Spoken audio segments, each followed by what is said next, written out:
Good evening, everybody. Welcome back to PSGL. George Morgan here, your commentator, alongside me, TK, who is going to be rounding off the season with me. Down the inside, absolutely impossible scene. This is for the win between these two. I'm on the edge of my seat. He needs to get it done now. Blakey will dive to the inside. We'll go bust. We got our elbows out. Ronard takes the lead. Because here comes Alfie Butcher. Can't really complain with that one. It's not going to be easy. The pressure is on, of course. Yarda Watmere is your champion.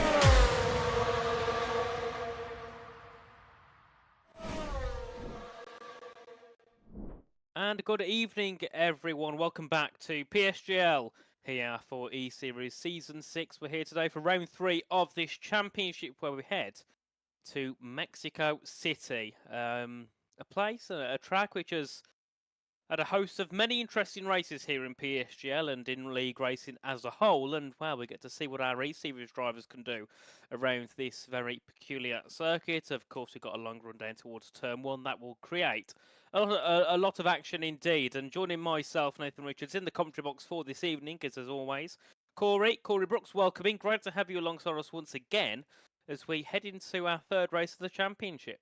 Absolutely. I'm excited to get going here in Mexico. You know, the DRS straight down the start-finish straight, how long it is can certainly open the door for some spicy overtakes, as you mentioned, Nathan. Not only that, you've also got to take into consideration it's a double detection point, I'm pretty sure. So as you come out of turn 3, whoever is behind you, if they've made that move into turn 1, they've got that rear wing open, they're going to gap ahead of you going towards sector 2 with that extra speed. It's crucial for strategy and overtakes. It could go anywhere here tonight. We do have a very interesting lineup as well, Nathan. Pretty sure the people would like to know who we've got driving here tonight.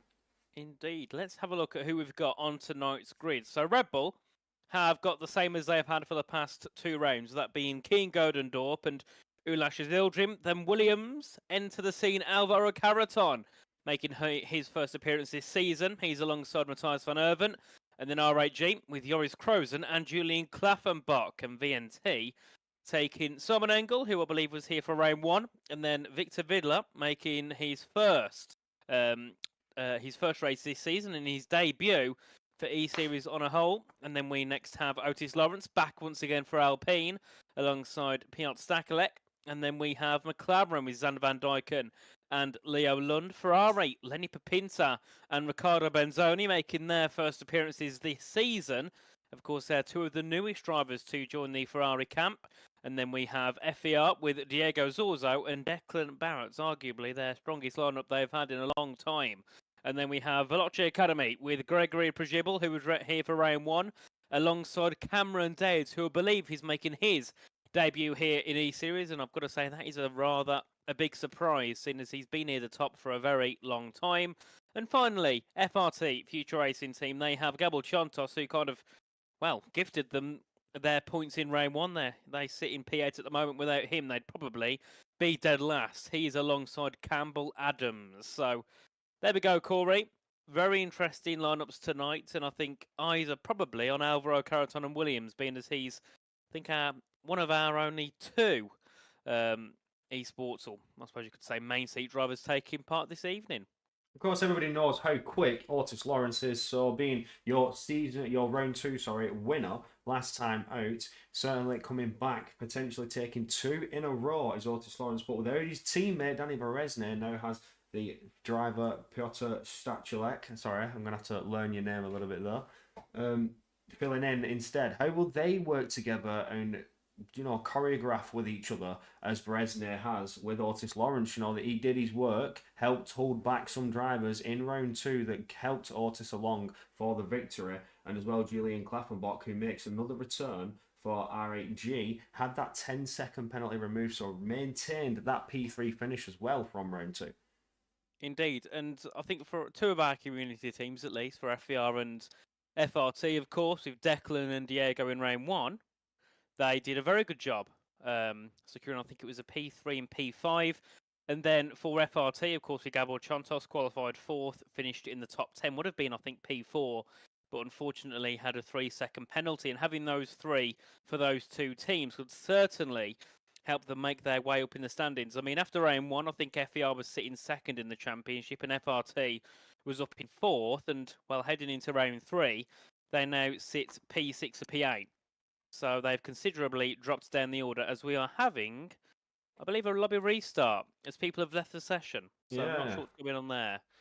They seem to be doing some sort of a lobby reboot though, but while the drivers get this lobby set up and get themselves ready to rock and roll, I'm going to pull up the standings just ever so quickly. We can have a quick rundown of that, though we just mentioned a couple of side notes on it. But it is still very early days in the championship, so it could go either way. But Ferrari have the lead, not comfortably. They're still within striking distance of R8G to jump ahead of them. Just 15 points separating those two teams. It's just one good point finish away for R8G to take the lead of the standings. But like we say, it's early days. We're only going into round 3. It could go anywhere round about now.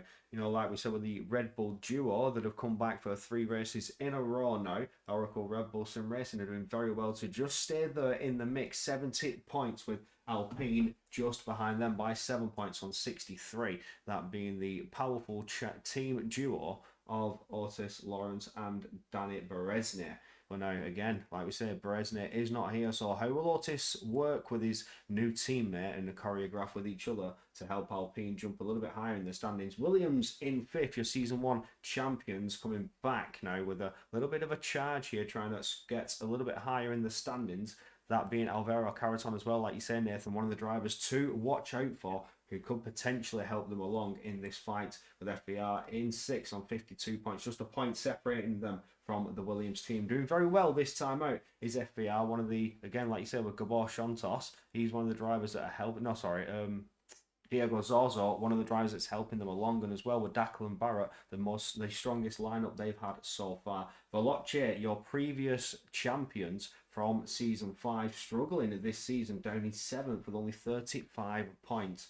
With FRT 8th and Venturi and McLaren Shadow need to do something very quickly to score back some crucial points. They've lost out a lot in this start of the season. Yeah, indeed. And I think for Veloci Academy, I personally expected them to have a bit of a poor start, because if you look at the drivers they had this season, many of those who took part in that win have now, they've gone off to their own endeavours. Of course, Leo Lund moving to McLaren, Benzoni and Dortenzio moving off to Ferrari, and then a couple more of the drivers have moved elsewhere, but I can't fully remember. I wish I could, but I can't. So, yeah, it's going to be a struggle for Veloci Academy getting some of their new pilots in and kind of seeing what they can do. But Cameron and Gregory, I have high hope in both of them. Of course, Gregory's had a bit of a poor start when he was here in round 1, but I believe he had quite a few lag issues, unfortunately. So hopefully, if they're ironed out, he can have a bit of a better start himself. And Cameron, if you've been here for the past 2 or 3 years, you should know who Cameron is by now.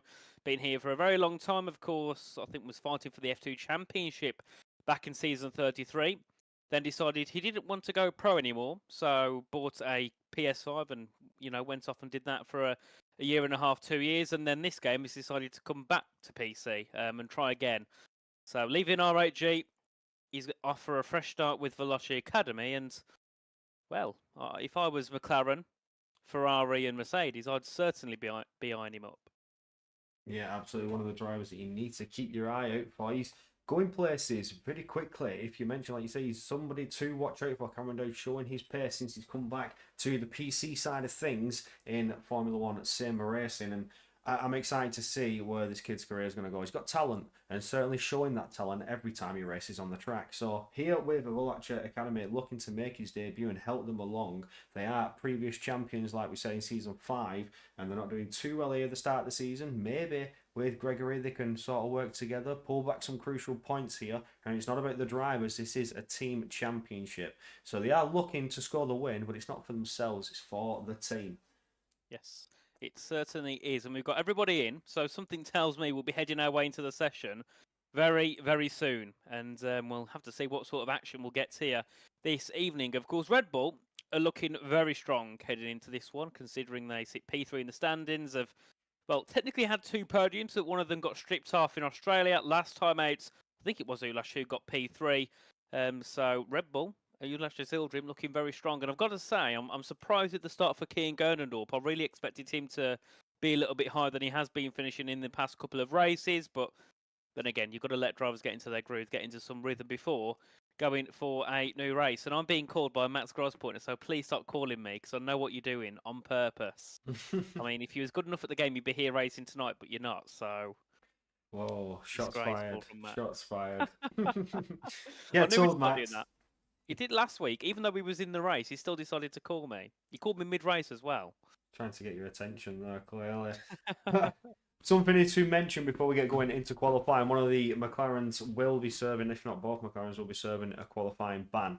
So there was a little incident last time out with a Red Bull driver, some visual impeding as such. So just a visual distraction is what it said on the steward's report. So McLaren will be serving a qualifying ban. Maybe only one driver will be partaking in that. That certainly has got to be Leo Lund if you think of the duo that are up there. Leo Lund, although his teammate does have a very good chance of getting a good qualifying position, Leo Lund strikes me as the driver that could potentially strike it for pole. But we are almost ready to rock and roll. The drivers are getting themselves ready to get over to the track, which we'll take a little quick look at. It is the one and only Mexico City, 4.304 kilometers long with 17 turns, 10 to the right, 7 to the left, and 3 DRS zones. Only 2 detection points, so let me make this known. Out of Sector 3, that detection zone will give it you down the start-finish straight and out of Turn 3. So if you can make the move early with how long that back straight is, you'll have it again as a defensive tool coming out of Turn 3 to make sure that you can keep that position. Indeed, and we have got 5 seconds to go, and we'll be heading our way into Q1, of course. As Corby's probably mentioned, I've been kind of zoned out for the past minute or so. We have got full qualifying here, of course, 18-minute Q1, bottom 5, that's P16 to 20 knocked out, Q2, 15 minutes, P11 to P15 get knocked out, and then our final session, Q3, the top 10 go for a shootout for pole position, that is 12 minutes long. So, I think, as normal, Corey, first 10 minutes of the session tend to be quite boring. We have a few drivers go out on inters, and sometimes you'll get the odd team go out on a soft. I think that's more, of our community teams who are a little bit less comfortable, maybe want to get a couple more runs in. But yeah, generally, nothing really happens in Q1, and weather-wise, we'll see very shortly, and it's, well, very overcast, so maybe we are going to get some early movement. Yeah, absolutely. Maybe we do get some drivers coming out. Is it forecast to rain a little bit here in Mexico City? But we are going to take you to the track. No more waiting. You can get down there and see what the crack is all about. Indeed. And is anybody going out early? Nobody just yet. Excuse me? There we go. But I expect that will go out, a few of them will go out rather early. I can see someone in the pit lane heading out. That's one of the McLarens. That's Xander Van Dyken, who's heading out onto track. We've got one of the R8Gs, one of the... I think that being one of the FVR cars, and yeah, a few drivers heading out quite early in this session. All of them, are they on the intermediate tyres as normal? Yes, they are. So that tells me that there's probably no rain, at least for the first part of this session anyway. Otherwise, they'd be getting lap times on the board nice and early. So yes, here we go for the first session of the evening. And we've nearly got battling already down towards Turn 1. And surprisingly, Corey, Xander gone on a set of the softs here. Oh, he's got a quali ban. Makes sense. So he'll probably go around, go back in just to double check all of his equipment's working. Is it Xander with a quali ban or is Leo Lund serving it? Is it preset? Is it preset or did they get to choose between themselves? Because Xander's coming out. I'm sure they get to choose.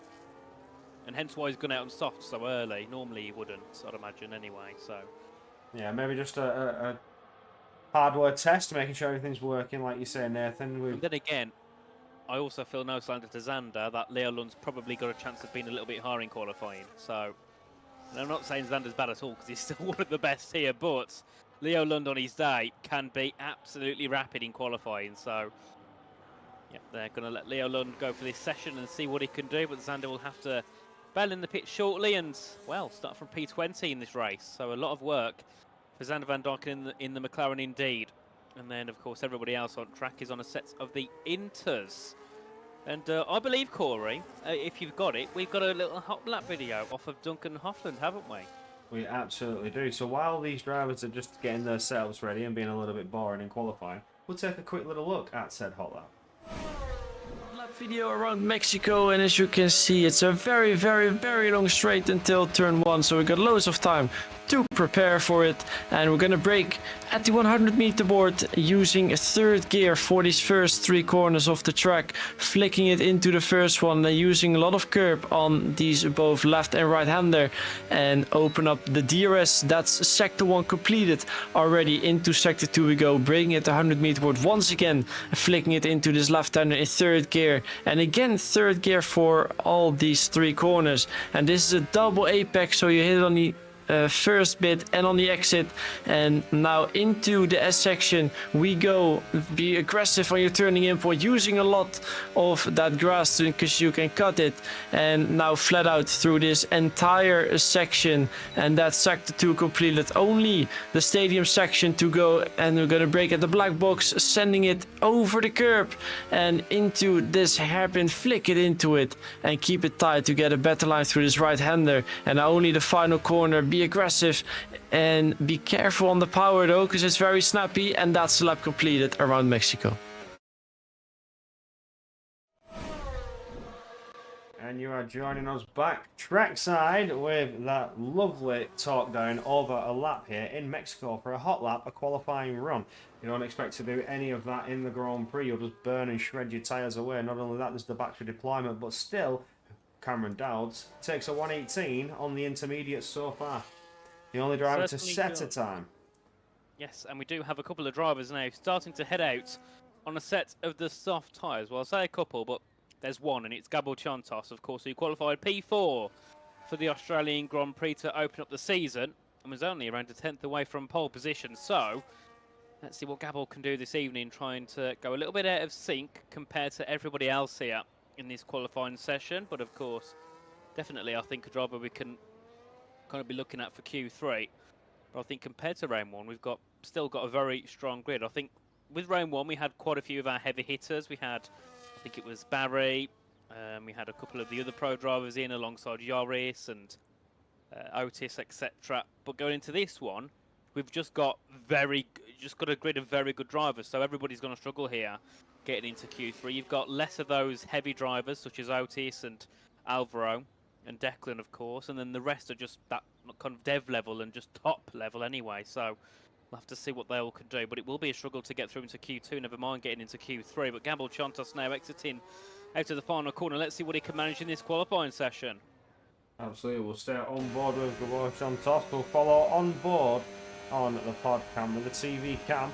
He goes powering down that mighty long starting straight before you edge onto the brakes, run about 100 meters, fire around to the left, and this is where things can get a little bit tricky. Navigate the first 3 corners, but also trying to keep it within the white line before you're aided once again by the DRS. Rear wing open, burn a little bit of the battery before you harsh on the brakes and slowing the car right back down to navigate through in sector 2. Coming around turn number 5 now. Now this is where things get a little bit dicey. Some drivers try to choose to go to the inside, maybe hook a move around turn 6 while the cars go a little bit slower and are caught out of it. Trying to cut the grass as much as possible into 7. Really unsettled Gabor Chantos there and caught him with that invalidation. This soft tyre run is over.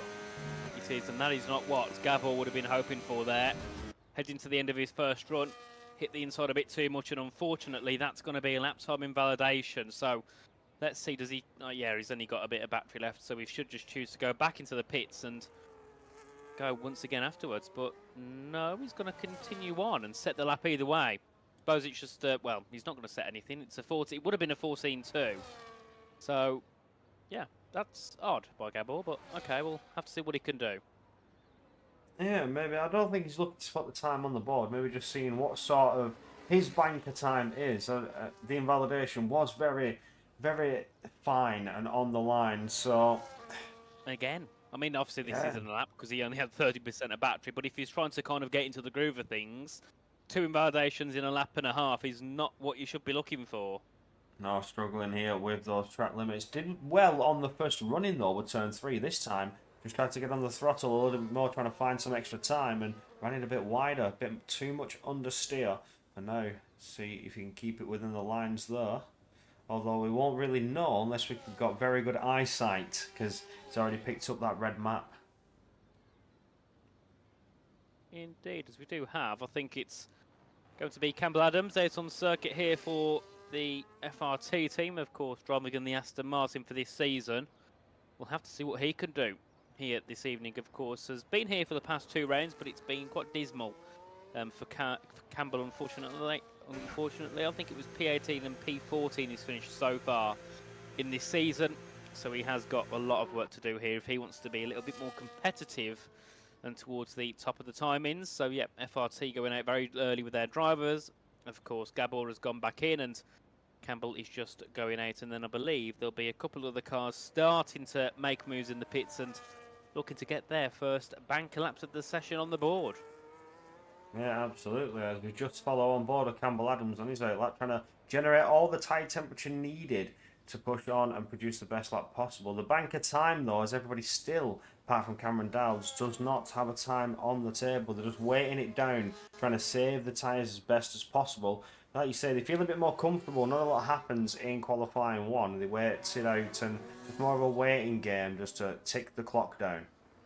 Indeed, and as you can see on your screen, SRC, our main sponsors of this season. Without SRC, we would not be here this evening. So a big thanks to the team over at Sim Racing Centre for making this season possible. And as you can see on the bottom of your screens, with SRC, you will always experience excellence. So make sure to head over to their website and get a purchase done and dusted for all of the best F1 setup strategies and coaching you can possibly have. But here we are, the track is starting to heat up a little bit more now. A few more cars going out onto circuit, and Campbell Adams is luckily ahead of most of them on his lap. Yeah, absolutely. Much needed to get out of that traffic and have no distractions, which saw one of the McLarens face that qualifying ban, being in the way and in potentially distracting one of the Red Bull drivers in round 2. But Campbell Adams now comes out of turn 5 and back around the hairpin-esque of turn 6. Deals with it very, very well. A little bit of minor traffic ahead, but one of the Kicksabers moves well and truly out of the way. One of the RHGs as Campbell Adams comes flying through the second sector now. Out of turn 8 and back around turn 9, oh, turn 11 even, sorry. I was looking at the wrong part of the map. And does go the quickest, which is expected, as Cameron Dowds was on the intermediate tyres, but through the final part of the track we go through stadium section, I believe it's called. We're at 16 and 17. Burn what little of the battery you have left. Keep it tight and tucked to the inside apex for a 14-2. So levelling out on what we saw from the invalidation from Gabor Santos. Indeed, a nice banker lap there from Campbell Adams. And the section you was on about was the stadium section of Horror Assault. And then, of course, as we can see with Declan Barrett, you then head into the Peraltada at the final corner. I think it's had a name change, but I love the word Peraltada, so I'm going to stick to that for the rest of this evening. But we have got many more cars on laps at the moment, so I'm just trying to find somebody that is heading into that middle sector. We do have Matthias van Erven here, just heading out of turn 6, but he's there top of his lap, so he won't be improving. What about Simon Engel? I'm on board with.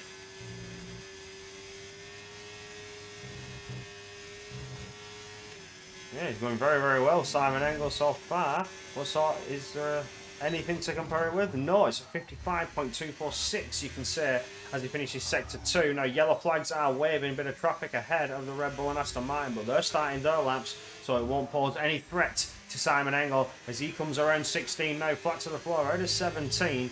And burn what left you have in the tank. It's a 14.2 again, but a 294. Just 100th separating him from Campbell Adams. Cameron Dowds is on a lap now, so we'll improve that 18 time as Pitor Statulet goes ever quicker with a 13.8. Indeed, there, nice lap there from Piotr Staklek to the top of the timings. A few more drivers coming through the final couple of corners. Julian Klappenbach jumping up into P2. There's Diego Zorzo there in third. That gets displaced by Leo Lund into the .9s. Next is Declan Barrett, only a 14.1 for Declan. That's a surprise. Otis Lawrence to the top by a 10.5 there, a 13.727. Riccardo Benzoni for Ferrari jumps up into the top 5. Joris Krozen, P6 there for RHG, still up in that top 10, both of the RHG cars. And then we have Gabor Chontos as Lenny Papinta only manages P11 there. Caraton up into P3 for Williams. Godendorp to the line goes P5. What about Ulasha Zildjian? What can he do? As we do see Cameron Dowds up into that top 11. Ulash now out of the final corner, heading to the line. Goes P7, a better start to qualifying for the Red Bull team. And then, of course, we've still got Gregory and Victor, who are on their laps. On board with Victor Wedler now. He's coming out of stadium section now. Just a couple corners to go between that driver and the racing time. But he's aborted the lap and will be heading to the pits. So it is all eyes on the Mercedes if this is a push lap. Goes flying out of turn 6 now, flat to the floor, trying to gain all the momentum. The rear light flashing, so has aborted that lap as well. And there you go for your qualifying 1 runs, your first lot of runs, which may be the only set of runs for some drivers in the 13s. Makes me feel that you are a little bit comfortable. From P1 down to P10, it is just a few tenths away.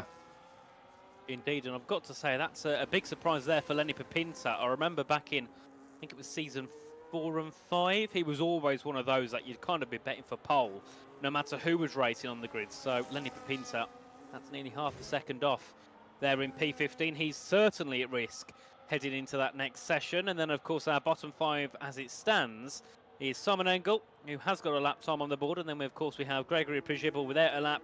Same for Gabor Chantos and same for Victor Videla, who sits at the bottom of the leaderboard. Of course, Sander van Dijk, and given that those actually set laps, will be starting P20. Either way, he'll start last anyway, so no one has to worry about actually getting ahead of him, but you'd like to. That is certain. You want to be getting through to Q2 either way. As we do see, I think, Otis, Julian Leo, all having a retirement here. They're happy with where they situate in this session, and they think they'll be good to go for Q2, and same for Piotr there in Alpine, and a very good start to the Alpine team here. P1 and P2 sitting P4 in the standings, around 25 points off of Ferrari. A 1-2 would certainly help them. Yeah, absolutely. Being the way that they are, Otis Lawrence, I reckon, could potentially take another victory. 2 on the trot. He has certainly got the pace to do so. But here in qualifying 1, very, very comfortable. We see quite a lot of drivers retiring already. 6 drivers? Yeah, Alvaro Carreton just sat there in the pits. He's going to wait it out, potentially just keep an eye on how sectors are going to change. Good insight to that you can see from and the leaderboard, apart from retiring. Never mind, I'll keep my mouth shut. But if you stay in the garage, you can see sector times as they come in. You can see individual sector times. In the spectator mode, you can only see the overall time as they go through the sectors. So, could be good insight if you stay in the pits and just watch it out. Certainly. And as our drivers are going on an outlap, we'll quickly have a word from our sponsors over at SRC.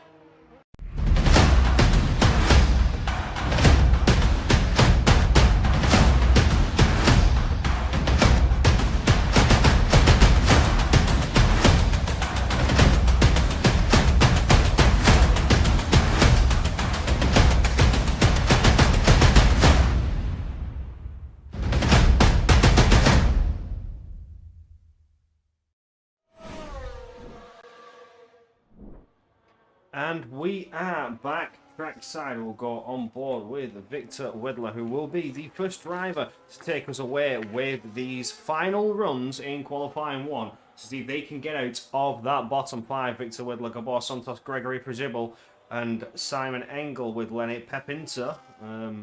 Could be under threat. Could Lenny with that 14.2? These drivers have yet to get a time on the table of Victor Wedler. Just needs to try and hook that lap up. Has suffered from invalidations, or maybe just not able to get through certain turns at a good pace and had to back out of those laps with Gregory as well. Gabor Chantos has been suffering with track limits, just running a little bit wide. But we stay on board with Victor Wedler now as he comes flying. Well, not flying. Now he goes flying out of the final turns and gets ready to rock and roll for his final run. Let's see what the VNT driver can do, of course. It's not been the best start to this season for VNT. Of course, they did finish P9 and 10 in Rain 1, but unfortunately got a couple of penalties and finished, I think it was P10 and P16 in the end. And then last time out in Brazil, it was, well, fast, I think is a good word to use, as Victor's out of the session, I think, here, because he has got an invalidation heading out to turn 3. Now, the question is, what is the time on the clock? I don't think there's enough time for him to get around and go again. So I think this is the end of Victor's session, and we'll be finishing P20 at maximum, But as we do have more drivers now beginning their final laps of the session, who will be on board with here? Matthias van Erven, P13 at the moment. He does need an improvement here. He could certainly be at risk of elimination if he's not careful as he heads his way through this middle sector, though. Corey has hit that grass slightly and probably lost a little bit of time. I am on board with Simon Engel, who's just ahead of Matthias van Erven, who is showing us for sure in the timing tables, so just ignore that. And there's an invalidation for Engel. That was disastrous, just ended up clattering into the wall though. We'll go on board with Matthias van Erven. He coming around 16 and 17 now, powering down towards the line as the clock hits 0, crosses it to improve by 2/10 up into P5. Much needed lap there. Victor Widler will well and truly be out of this one. I think that's Gregory now. Is it Gregory to come next towards the line? It's not. It will be Cameron Dowds, the Mercedes teammate.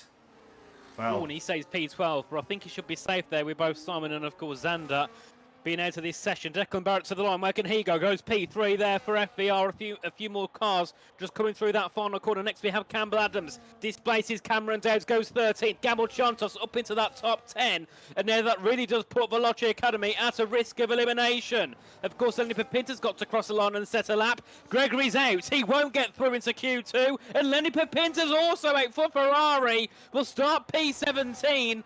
And look at the gaps at the bottom there. P14 to P16, separated by 5/1000ths of a second. that is crazy stuff. Just how close it's ended up getting here in the final closing seconds of qualifying 1. And that will see, I think... No, Cameron Dowds will stay in. But... oh, that's unfortunate for Gregory. That's one Veloci Academy driver out. Season 5 champions yet again have another stinker race. Indeed, not ideal there for Gregory. And of course, the two VNTs will join Lenny, Gregory and Xander in that bottom 5. So there we go. Veloci Academy, Ferrari and McLaren all with the driver out. But of course, we knew that McLaren would anyway because of their qualifying ban heading into this race. So... well, very shortly we'll start to head our way into Q2 once Van Erven's car has just been headed into the pits now. You can see the mechanics just bringing it back in, and then, of course, we'll conclude that first qualifying session. But other times on the board, we did notice that Joris Krozen went second, and then Riccardo Benzoni jumped up into P4 there. So very promising lap times from those two drivers, but no one could get within a 10th of Otis Lawrence. No, absolutely not. Otis just pulling the lap together when it was needed most. But at the minute, you've still got Q2 and Q3 to reproduce the same lap, if not faster, as we get this track evolution underway. So Otis Lawrence quickest so far. Joris Krozen lining up just behind. Piotr Stachulek. Oh, I'm going to learn that. I apologise. That was butchered. Riccardo Benzoni, Declan Barrett, Alvaro Caraton, Julian Klappenbach, Mathis van Erven, not Verschoor. We've had people in the chat asking, is that the real Verschoor? It is not. Mathis van Erven, Kian Gordendorp and Leo Lund doing the top 10 in this session. Out and eliminated, going down the order. Gregory, Lenny Pepinter, Simon Engel, Xander Van Deeken and Victor Widler. Widler just struggling there with an invalidation as well. Some drivers really are not coming to terms with the track limits here. Indeed, and well, here we go. Q2 is about to get underway, and I think, you know, Q1 was one of those where we did get some upsets, and I think we expected that, and Q2, I think all 5 that go out will be an upset because everybody here has got the pace to be comfortably going into Q3 on their day. So this is going to be a very intense session. Of course, Ferrari, our championship leaders, losing Pepinter in Q1. Benzoni, though, looking strong at the end of that first qualifying session, so maybe he can try and put them into Q3 and get at least one car in that top 10, and many cars going out nice and early here at the start of this session. We've got both of the RAGs, both Alpines, and I think we also had a couple of Williams cars now just heading their way out onto circuit here, as we've got 14.5 minutes to go. Let's see what they could do on their first laps of the session. Wasting no time, Mathis van Erven jumping ahead of Julian Klappenbach. Oh, it wasn't Van Erven, it was Alvaro Caraton. I saw Williams and presumed that it was Mathis van Erven. It's not, it's Alvaro Caraton. So Alvaro Caraton looking to get his outlap done and dusted and get ahead of all that traffic. Then a huge train And, you know, that's a good question, FBR Jake. Rain? Is rain potentially forecast here in Q2 with the way these drivers have all come out onto the track? Not sure. I mean, possibly, maybe not. We'll have to see. But I'm not going to judge it too quickly. We've got 3 wide for a second, as that was, I think, Diego Zorzo. Yep, just making his way past the 2 R8Gs. He's going to look and get his first lap on the board nice and quickly. Benzoni decides to stay in the pits for this lap around, but the first one to start a lap here will be Alvaro Carreton, of course, has been at the top here in F1 Esports and sim racing for many, many years. I expect a decent result from him here this evening as he just heads his way through into the Peraltada at the final corner. And of course, foot flat to the floor as he heads his way down towards turn 1, of course. Double DRS zone here. You get DRS down to turn 1, and then you get more DRS heading down towards turn 4. And of course, that is very helpful in the race. I suppose so in qualifying as well. As we head down onto the brakes here with Carreton. Very nice as he heads his way through the first couple of corners. Hopping the curb slightly. You don't want to run wide on the exit of turn 3 because that is well, it does create many victims. That exit there does, because it's very easy to run that tad bit wide and of course give yourself a lap time invalidation. But as he heads his way through sector 1, he's looking comfortable so far. Yeah, you mentioned that though. We've seen some drivers in qualifying 1 that have cost them their position in qualifying 2, just running wide there at turn 3 and getting a bit too comfortable with track limits. But on board with Alvaro Carreton as he's coming through the second sector now out of turn 10, back around turn 11, gets that rear wing open down towards sector 3. Looking to be a very competitive banker lap so far for Carreton. Looking very comfortable here, really attacking those apexes, not afraid to try and push the car as wide as possible to those track limits without picking up that infamous invalidation. Around 16 we go, back around 17 for Carreton, hooking it nice and tight to the apex there, and it's a 14.2 straight out of the door.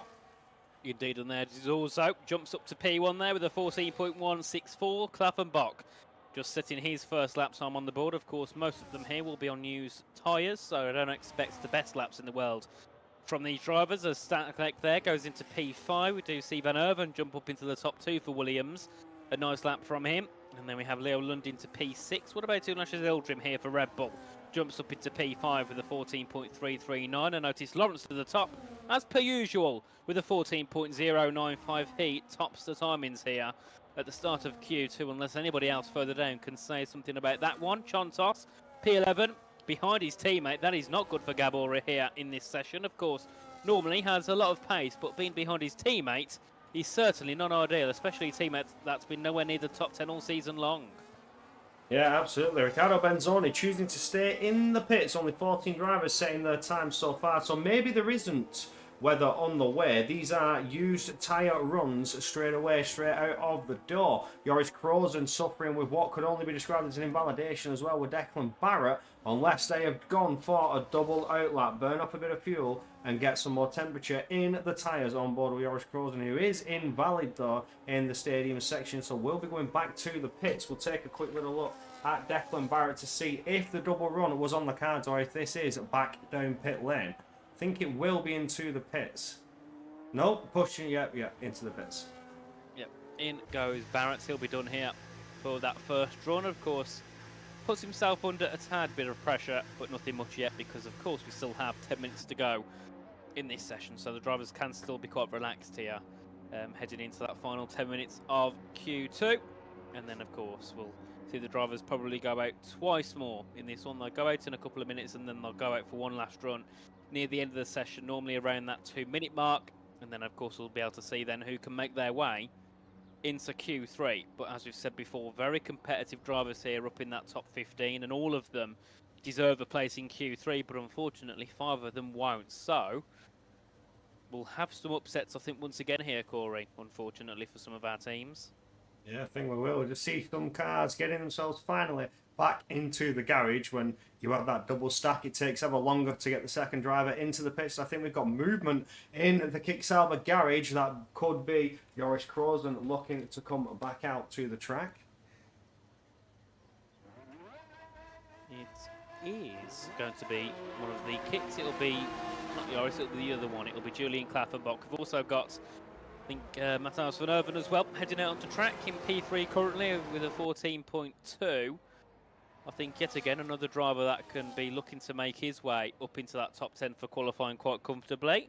I think Williams are looking quite strong. Of course, they've had a poor couple of seasons in the past here in PSGL E-Series, but this season they are currently sitting P5, quite strong, just behind Alpine, RB, RHG and Ferrari. And both Matthias and Alvaro have got a decent bit of pace around this track, so if we can see both of them up into the top 10, they have a chance on closing in a little bit more on those teams in the top 4. Yeah, absolutely. We've had a request in the chat. Can I get to shout out commentators? Of course you can. Lol Ginstrom. Sorry, you said that wrong. You said Lol Lindstrom. It's Joel Lindstrom. Yep, I know, that was the point. That's the only shout out he's going to get. Oh, okay. He's a misspoken name. That's what he's going to get. But you couldn't read for a moment, Corey. I was going Oh, to no, say... I know it's Joel Lindstrom. I was just going to call him by the wrong name to say, there's your shout out. Oh, dear me. There we go. I've noticed him in the chat all stream long, so of course, great to have you in here, Joel, as always. But here we go. 8 laps are underway for everybody on the grid at the moment, but Matthias van Erven is the first one to set a lap as he heads his way out of the final corner, out of the Peraltada, back down towards turn 1. Let's see what he can do. Currently sits in P3, but a 14.2 will certainly not be safe.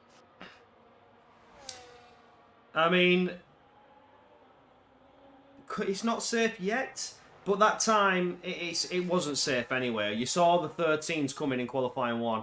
I mean, when you get down to the final 10 shootout, the 13s are going to be needed. So Mathis van Erven needs to find 10th improvement and get into that 13 time, and then it's all down to the other drivers to see if they can challenge. Currently not really going up on the delta time coming out of Sector 1. Maybe Sector 2 and 3 is where Mathis van Erven will find the time gain coming out of turn 6, running as wide as possible, but taking back to the track as fast as you can before you hit any grass that will slow your momentum. Coming through Sector 2 now, nice and bonny, through the Mexico S's, we could call them, and out of turn 11, aided with the DRS, 2/10 up almost, so there is the time gain in Sector 2 as the track evolution plays a massive factor in finding more grip as we get going through Stadium now. Dispatched off turn 15, back around 16, and only one corner to go to see what sort of pace improvement we've got for Van Erven, crossing the line to 13.8, which may be the time that is needed to keep him in that top 10.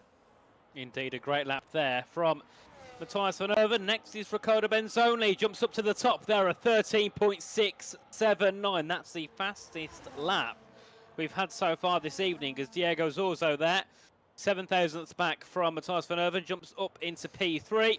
As we do see, I think it was Piot there, up into P4 at 13.829, as Julian Klaffenbach jumps up into second place. Carreton into second next, and nobody can get close to Benzoni. Never mind. Otis Lawrence goes 1.4 tenths quicker with a 13.532. Declan Barrett to the line now. Goes P8 for Afiana. Still a couple more drivers to cross the line. Godendorp into the top 4 for Red Bull. And let's see what Joris Krozen can do here. I'll put a camera on Joris Krozen, comes flying down towards the line, good enough for P3, but immediately jumped further down by Leon Lund as he goes ahead of Riccardo Benzoni there by 0.5 of a second. Still a 10th away exactly from Otis Lawrence. P6, very nice there from the Red Bull driver. Sorry for cutting you off there, Corey, but he was just heading out of the final corner. So both Red Bulls in the top 10, both of the RHG cars in the top 10, and same for the Williams team. So those three looking to score lots of points here this evening, but of course there'll be some drivers here who tend to be a little bit quicker when it gets to the race rather than qualifying. But at the moment, the bottom 5 consists of Piotr Stakelek for Alpine, Declan Barrett for FER, Campbell Adams for FRT, and Gabor Chantos for FRT, and then Cameron Dowds for Veloce Academy. But both Cameron and Gabor haven't improved on their first laps, but both Piotr, Declan and Campbell did, so they're certainly in a little bit of bother here. Yeah, absolutely. These bottom 5 need to do something to pull some time together, but Cameron Dowds still struggling to get into that 13 time. Has seen 14 in qualifying 1, 14s now in qualifying 2, but is now coming back to the pits with just over 4 minutes left of qualifying to go. There is time, I'd say, to do 2 runs if you go out now. Well, I'd say 2 runs, is there? I mean, a double out lap, yes. 2 runs, no. be close? No, there'll be one. Well, it depends. If you go out now, you can get 2 in as long as you put enough fuel in. And of course, you know, if you do make a mistake on your lap, you can slow down enough to get that battery built back up before going again. So yeah, there's more than enough time here, I think, to go for 2 more runs. But you want to be going out ASAP realistically. But most drivers, I think, just go for 1. It's not worth really going out twice. You, of course, burn the tyres as well on that first run. So, you know, is it really worth it? I don't really think so. But the gap between P1 and P10 is 3/10, but the gap between P2 and P10 is only 2/10. So, everybody here, I think apart from Otis, Leo, and possibly Ricardo, are at risk. Well, I'd say Otis down to Joris is safe. I'd say Alvaro down are at risk here. Yeah, I'd agree with you on that one, but that's where you see the 2/10 gap from Otis Lawrence's to Alvaro Carreton. So maybe the time is there for the likes of Stachulek, Declan Barrett, maybe Campbell Adams and Cameron Dowds. He's got half a second before he's even close to P13, as well as Gabor Shantos. But Gabor's been struggling all the way through this session with track limits. Yep, indeed. And I think some tracks just hit hard for the drivers because, like Australia, where you really struggle with track limits for most, Gabor was perfectly fine. I don't think it made many mistakes. Whereas here, you can tell he's just not been happy with the track limits. That could be due to many things, not liking the track, lack of practice. You know, there's many circumstances of why Gabor's not quick, but at the end of the day, he's got to be if he wants to be up in that top 10, as Otis also bails out in this session. So P5 down will all go out on track and try and solidify themselves a place in that top 10. Of course, only the top 10 go through into Q3, so P11 down will all be making their way out. And at the moment, that's Piotr, Declan, Campbell, Cameron and Gabor. So they've all got to find immense time on their laps, but then look ahead of them. You got Van Erven, Klaffenbach, Goldendorp, Zildrim and Carreton, who all have got immense pace anyway. And if they find a 10th and a half, those in 11th down have got to find even more. Yeah, I mean, even for Diego Zorzo, this may be a struggle for him. The community teams may take a bit of a kick here as we get going into these final few runs. There's 5 positions to lose and 5 community drivers left from the community teams, and I think they may take a bit of a hit with this one. We're on board with Stachulek as he started the first lot of timed runs, coming down towards turn 1 now. Indeed, and of course, he did, I think, pretty much the same lap time in Q1. I think it was a 13.8, so we know he's got pace in the bag, because if he can do a lap that early in Q1, he should be able to do a lap at least 2/10 quicker than this, heading to the end of Q2, but of course, he has to put it all together at the right time, and he's a 10th down through Sector 1. That is not ideal here for Piotr Stachulek heading onto this lap. He's got to find so much time in Sector 2 and Sector 3, and if he can, that would be a superb lap indeed. But at the moment, it's not looking too good for the Alpine driver. Oh, and he's slowed down, he's bailed out. And I don't think, Corey, he can get to the line in time. Oh no, he's got 30 seconds roundabout, give or take, to get to the line. It's going to be very close, but you can see how desperate they're trying to recharge the battery. Puts it in no deployment, slows the car right back down, losing critical time trying to generate the percentage needed to go for 1 more lap. What do you reckon the minimum is here to get a lap in? At least 90%? I think you could do it with 90. Well, you could do it with 60 or 70, but it's just not going to be the best lap. You're going to just have to be careful where you use it. And yeah, Piotr's out, unfortunately. A big shame for the Alpine driver. So one makes their way through into Q3, and the other one is departing us in Q2 in P11 at the moment. Julian Klaffenbach to the line. Goes P2. A nice lap indeed from the kick, or the RB driver, I should say. Next across the line, of course, will be Piotr, and at his demise will not be making his way through. Next is Keen Godendorp. P for Red Bull is up by 10th and a half in Sector 2. To the line goes P5. Next is Mercedes. That'll be Veloci Academy, Cameron Dowds. He will not be heading through into Q3 here. A big shame as Campbell Adams temporarily up into that top 10. Gabor Chontos is out of Q2. A big shame for Gabor, and now it's down to the 2 FVR drivers. Declan Barrett is up by 600ths in that middle sector. Can he make his way into Q2? To the line he goes P7. He should be making his way safely into Q3. What about Diego Zorzo? To the line stays P12, and Campbell Adams into the top 10 for FRT. Absolutely, that was a crucial lap time there for Campbell Adams to get through into Q3. Unfortunate for Diego Zorzo, just losing out on the lap time, but what? Ulash! You went quickest. Sorry, Corey. I didn't quite expect that. No, it's all right. Ulash Zildjian going fast. He started a lot. Campbell Adams making it through. In doing so, pushing down Williams driver Mathis van Erven. Oh no, Williams sitting in fifth. The Season 1 champions looking to try and strike back. Have just cost it here in qualifying. Only one driver through with Alvaro Carreton. It's all for Carreton to try and charge for pole position and just within a tenth away of it. Indeed, but there we go. Great scenes at the end of Q2 and a surprise, not a surprise entry because I didn't really expect many of our FRT drivers, well, there's only two, but I didn't expect any FRT drivers to get in. And we have one through and then, of course, a couple of big surprises exiting out of Q2. But here we are, the top 10 shootouts in qualifying. And we have Riccardo Benzoni for Ferrari. We have both of our R8G drivers of Julian Klaffenbach and Joris Krozen. We have Campbell Adams for FRT, Leo Lund for McLaren. Then we have both of our Red Bulls of Keen Godendorp and Ulash Zildjian.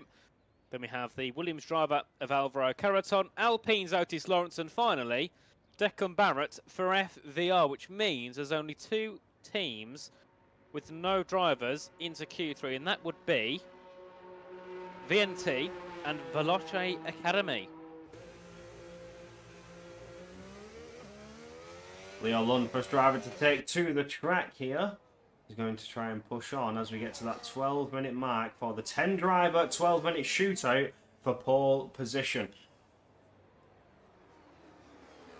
Indeed, and first out will be Leo Lund heading onto track at the moment. Of course, a driver that we could be looking at here for a pole position. Very strong in qualifying, very strong here around Mexico. But of course, like everybody else, they've got to put their laps together at the right time. And, well, McLaren, with a very, very difficult start, sit P10 in the standings on 23 points. They're 65 points off Ferrari after 2 rounds. That's not ideal at all here for VNT. So they've got to, sorry, not for VNT, sorry, for McLaren. They've got to kind of, well, pick up the pace. They've got to start scoring points, picking up that pace. And realistically, you should be looking at P5 and up here, I think, minimum for McLaren. Yeah, they really need to start scoring some points, and it's not done them well having a qualifying ban coming into round 3. Sander Van Deeken not able to get a qualifying lap in. It's all on Leo Lund's shoulders to try and get to the top spot, but then Xander's got a very hard fight to get back through the field from P20 to even get into that top 10. I mean, you've seen how this grid is. You've seen the lineup here tonight. You've seen how close the qualifying has been. And it's going to be very difficult for Xander to fight through that pack. It will. It will be a hard race here for Xander, but if he can make his strategy work, there's no reason why he can't be finishing this race up into the top 10. But Leo Lund, heading into the first couple of corners here for McLaren, would like to be up in that top 5 and would certainly love to be fighting for pole position. Let's see what he can do in Sector 1 as he heads to the end of that sector. It'll be a 27.646, a nice Sector 1 there by Leo, not too shabby at all for the McLaren as he makes his way through towards turn 6, which I think should be 2 corners, but for some reason it's classed as just 1. With the double apex, now down towards turn 7, pull yourself to the right hand side and throw the car in and just hope it can stick as you make your way all the way through these S's. Which in F1 you have to shift down to get gear 5 through here, but in the game you go up to 8 on the exit, which you head your way down towards the Forest section into the stadium. A few cars looking to prepare for laps, and hopefully they do avoid Leo Lund as he's making his way through into the Peraltada very shortly to conclude his first lap of the session. Let's see, what can the McLaren driver do? Will it be in the 13s? It should be at minimum. It's a 13.4. What a lap there by Leo Lund to kick things off. Is that the fastest lap we've seen so far in these qualifying sessions? Banker lap time into the 13.4s already. Now that puts the pressure on those drivers behind because they know they need to produce a lap just as good. And we haven't seen it yet from the other qualifying sessions. But the track evolution coming into play. Otis is going for a double out lap here. That's interesting. We haven't seen that yet, have we? I don't think. Oh, so he is very, very slow into turn 1. So maybe he's looking to try and benefit with the warmer tyres or just shedding off that fuel load. Could be down to fuel, I think, for definite. You wouldn't be gaining tyre temps by going this slow. I mean, out of the final corner, he was going slow the whole way down, so we must just be going for a different strategy here at the start of Q3. And then next to begin a lap will be Riccardo Benzoni here for Ferrari. Of course, has been very quick so far in Q1 and Q2. And of course, would have been part of Velocity Academy last season. And at the moment, they would be doing very fine with Leo Lund and Riccardo. But unfortunately for them, they've both moved on to bigger and better things. But here we go, Riccardo Benzoni, first lap of the session for Ferrari. Let's see what he can do in that car. Yeah, Riccardo Benzoni, rear wing open down the mighty long start, finish straight. Will get on the brakes and try and fire round to the apex of turn 1. Collect it back again for turn 2 and then back around to the right once more for turn 3. It's a lovely set of corners in the opening part of Mexico City. I quite enjoy the right, left, right, to say myself. I don't know how these drivers fare with it, but Benzoni's dealing with it very, very well. Comes up towards turn 6, as rightly so you mentioned, Nathan. Should be 2 corners, the double apex of turn 6. And now goes to the Mexico S's with an invalidation. Unfortunate on the entry there, turn 7. Just got too much of the opening apex, too much of the grass. And we'll be certainly heading back to the pits for that one. Certainly will be. Not ideal there for Benzoni, as of course the next car to cross the line will be Campbell Adams. He's currently been P5 without a lap. Can he try and challenge Leo Lundy? Has a massive slide through the final corner up to the line. Where can he go? P2 with 14.181 here for Campbell Adams. Next to cross the line is Joris Kroos, and we expect big things from him here for RAG. He exits out of the final corner. He goes into P2. Just around half a tenth away from the lap time of Leo Lund. Next to cross the line will be Julian Klaffenbach, who goes up to provisional pole position. Then we have Alvaro Caraton. He jumps up into P4 here. And what a lap there from Klaffenbach. 4,000th. Separates P1 and P2 here. Big slide for Otis Lawrence there as he was coming into Sector 3 round turn 12. Unfortunate for Otis Lawrence to double outlap, not paying dividends as he dives back into the pits. And we'll have to try that one more time, but certainly has the time to do so. Certainly does. And of course we have Ricardo, Kian, Ulash and Declan, who I believe are all on laps here. So let's see what Declan Barrett is able to do here in this final part of qualifying. Can he try and make his way up towards that top 5 as he has a poor exit out of the Peraltada? It'll only be a 13.9 for the FVR driver, puts in P5 for now. But next to the 2 Red Bull cars, first up is Keen Gonendorp in P9 with his teammate a position behind. There we go, I'll get my words out, in P10.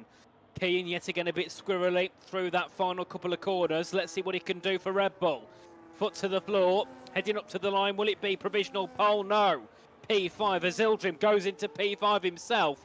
Red Bull sit P5 and P6 here, as we do have Riccardo Benzoni, but he's going back into the pits. He'll be going again later on in this session.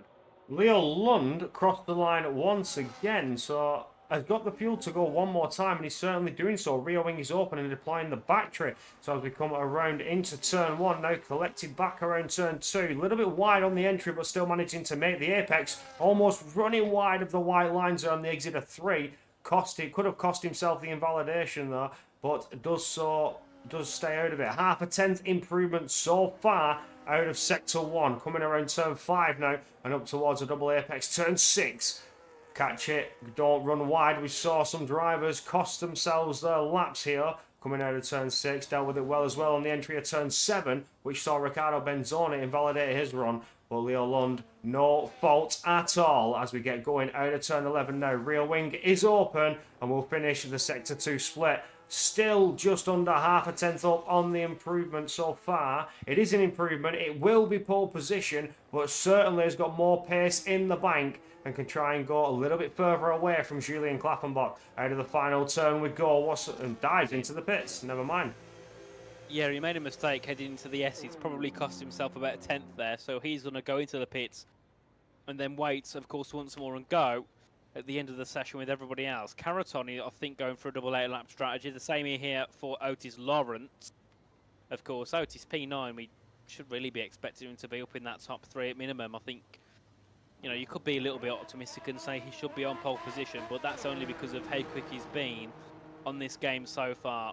But of course, definitely a lot of pressure on Otis here, because every session he's done so far in E-Series or PSGL F1, he's had a decent bank lap already heading on to that final run. But here, he's got nothing on the board pretty much. So he's got to, yeah, he's got to play his card right here for the final lap of the session. We do have both of the R8Gs going out as well, Julian and Yoris, currently sitting P1 and 3. Dream starts here for R8G in this qualifying session.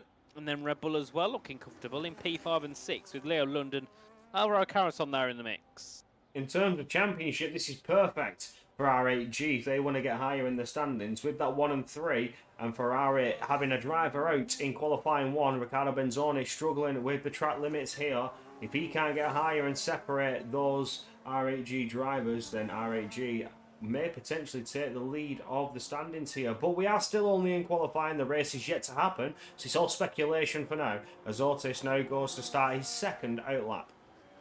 He certainly does, just burning that fuel in the Alpine. And of course, guys, in the chat, let us know, who do you think will be taking pole position? I mean, at the moment, you've got a couple of good guesses that should give you a correct answer. I mean, I wouldn't be going and looking at the drivers that haven't got very good times on the board. So we've gave you a bit of a, we've let you off a bit this time. You've got some options to pick from, which are already up at the top. So let us know who you think will be on pole.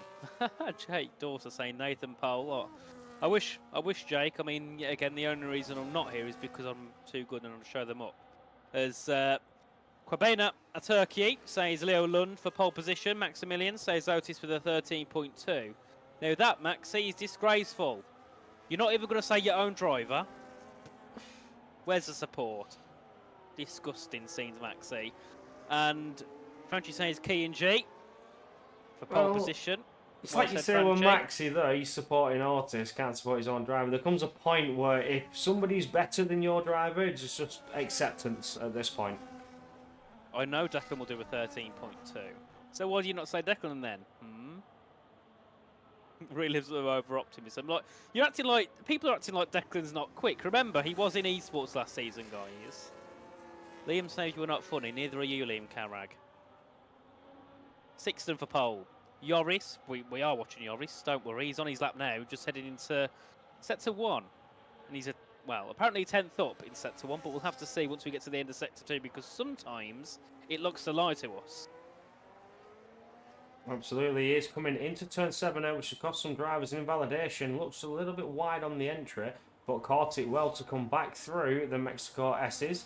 Let's see if Joris Krozen can potentially take pole away, making the E-Series debut. He's up by quite a margin. It will be Paul as it stands, but he's still got to get through this final sector. Into stadium we go now, with just a couple corners left to navigate. This could be pole for Joris Krozen, unless anybody else has got something to say about it. Let's not count out Julian Klappenbach, his teammate, just behind, crossing the line, 13.386. It is pole for Krozen. For now, we're on board with his teammate Klappenbach as he comes around the final corners now. Is there an improvement to come his way, or will he stay? It is an improvement, but stays in P2. Riccardo Benzoni is not going to... Is he on a lap? He is on a lap up to P3. That's all that Benzoni can produce this time out. Is that Elias Zildrim towards the line? It's not as Keane Gordondorp, only good enough for P6 next towards the line. Is Campbell Adams good enough for P8, but could still be jumped by Barrett and Otis Lawrence. We can't count out Otis Lawrence, who comes towards the line now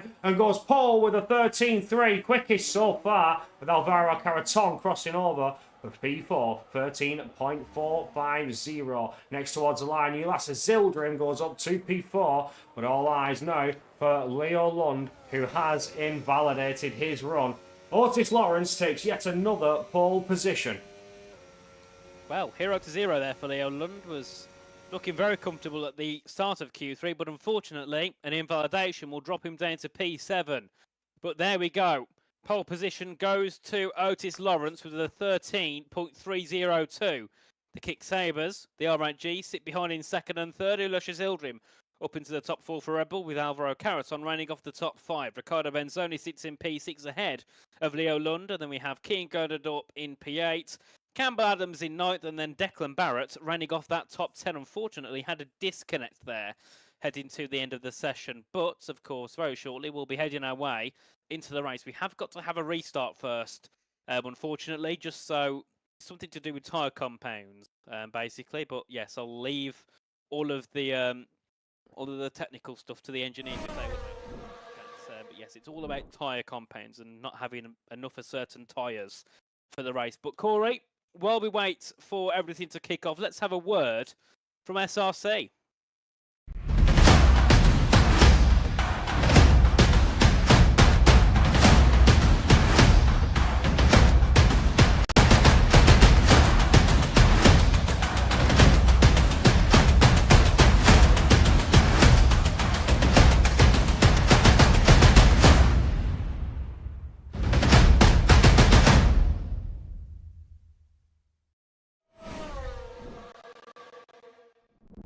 And we are back in the commentary booth while we get this restart underway. And the drivers are all nice and happy with the tyre compound usage. They get all the tyres that they need. Don't ask me, I don't know. I was just completely caught out last time when I tried to give you a rundown of a race start, which ultimately was absolutely dramatic because of a restart situation. The drivers like to crash themselves out, hit the walls and hit the barriers under these restart situations. You can really test the damage model when we do lobby restarts. Indeed, you can, and it's not the best. I think that's safe to say, because there'd be a lot more carnage and damage if F1 cars were actually piling into each other at speeds they were just on the restart. But, of course, we're going to get our way into the new lobby, and then, of course, we'll have to see what our drivers have to offer for the race. But while we're here, Corey, let's have a look at the calendar for the remainder of the season, because we have got a very nice one lined up. Unfortunately, I'm not going to be here next week, but that's because I'm going to watch the best football team on earth play, that being Birmingham City.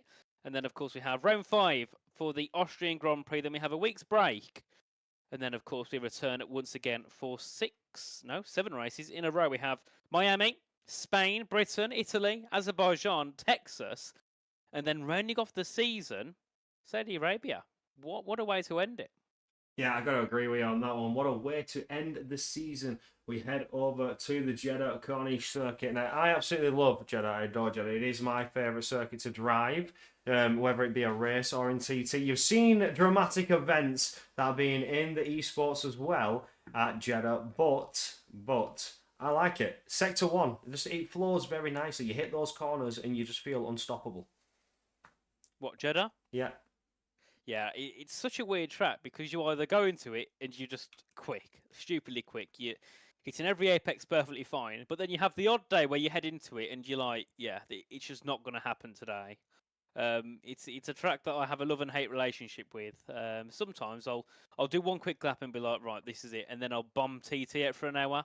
Other days I'll hop on, I'll do one lap, and I'm like, yeah, no thanks, I'll leave Jeddah till another day. But no, I think it's a really great track. I enjoy it for racing, I really do, because you always get some good racing there. I mean, I know that's because of the long straights, but either way, it makes it interesting. Yeah, it certainly does. That start-finish straight is massive here in Mexico. So, overtake potential, crazy, absolutely crazy.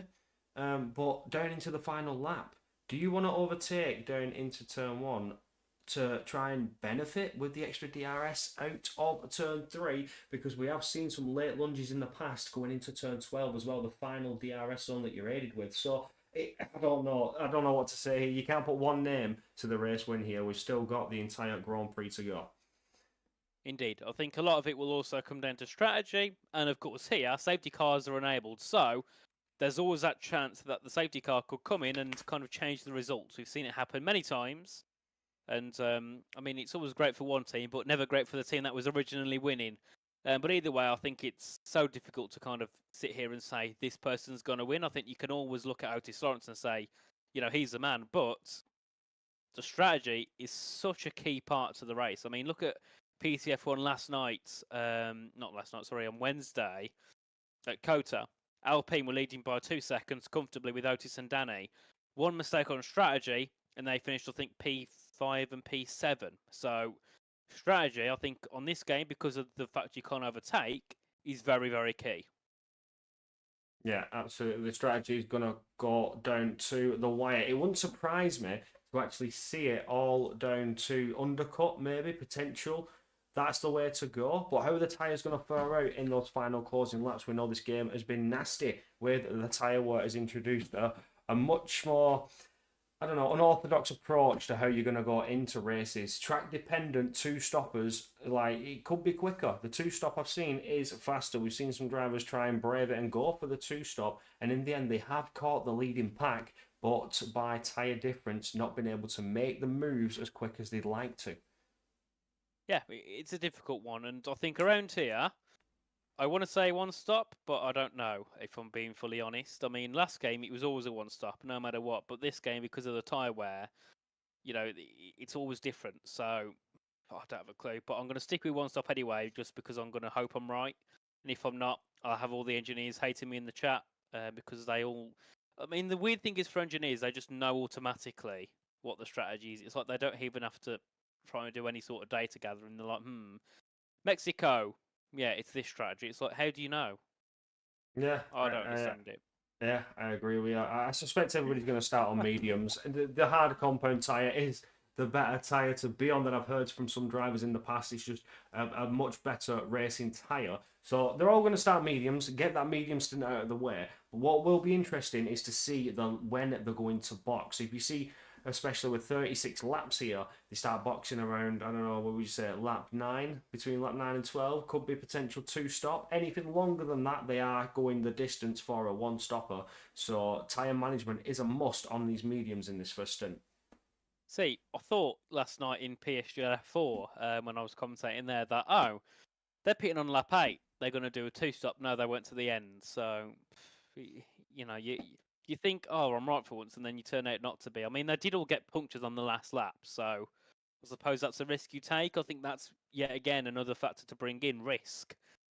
Sometimes you've got to risk going for that higher tyre wear just to have that track position. So, we could definitely see some upsets at the end of the race. It's always possible. It happens on many occasions, and I remember, I don't know if it was E-Series, but it was a team event like this, and we literally had the leader on the final lap end up getting a puncture.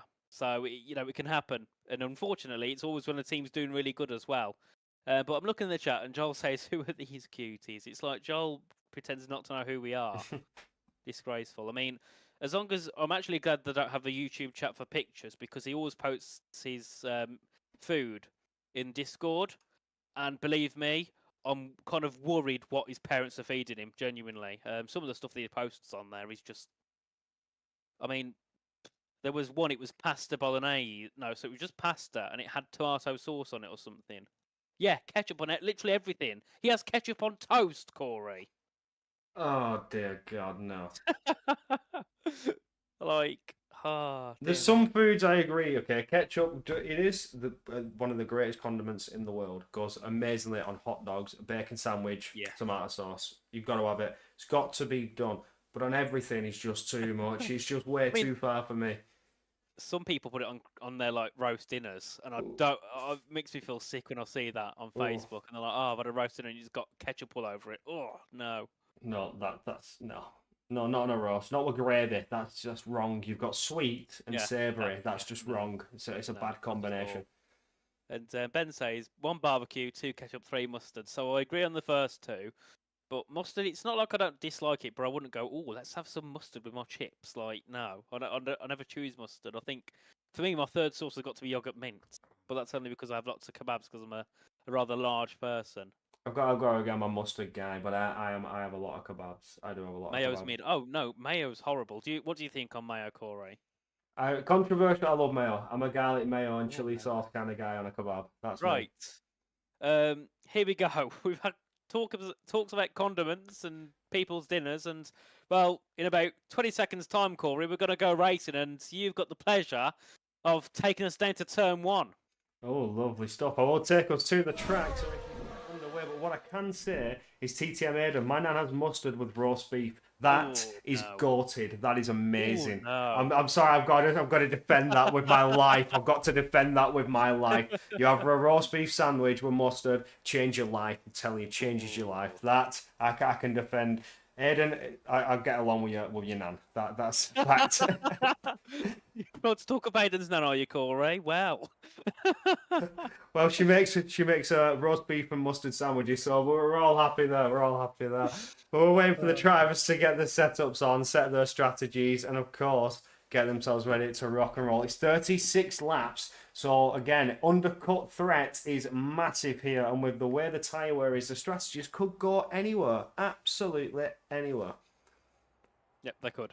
Looking at the race director quickly before we start, everybody's on mediums, so Yeah, so not that interesting just yet. certainly seems to be the way to go here. Nobody's starting the hard. I have seen some drivers risk it. You'll have a grid of 19 drivers on the medium tyres, then there's one driver who will brave it, try for the alternate strategy, but it doesn't pay enough dividends. Just a tyre drop-off when the rest of the medium runners have already swapped to the hard compound tyres. You lose more time than you're ever going to gain when you're on those medium tyres. So starting on the mediums, get them out of the way, as I've heard, the hard tyre being the best racing tyre in this game, better to go long distances. But here we are, it is the lights. We are 3, 4, 5 lights. The grid is hot, the drivers are ready. It's time to rock and roll. Go, go, go for Otis Lawrence and Joris Krozen. But Julian Klaffenbach immediately jumping ahead of his teammate, trying to make it side by side. But Joris Krozen's on a disaster start. He's dropped down to P5. Caraton's through. Ulas's Ildrim's through. And now he's forced Otis Lawrence into a defence as Julian Klaffenbach is under pressure from Alvaro Caraton behind. I don't think Julian wanted to challenge for the lead, but was forced to by Alvaro Caraton further back. Declan Barrett making moves, as well as Riccardo Benzoni and Leo Lund. They're side by side as we come down towards turn 4. There goes Benzoni trying to squeeze into the inside of the apex, but Leo Lund gets that move done and dusted. Kian Gordondorp now fighting it out with Declan Barrett as we go 3 wide towards turn 6 further back. That being Stachulek forced into an unwanted situation, but managed to stay clear of contact. But still on board with a mighty battle that is ensued between Kian Gordondorp and Declan Barrett, where Kian comes out on top. And Van Erven now looking to make a move, and Declan, what a move up into P8 ahead of Kian.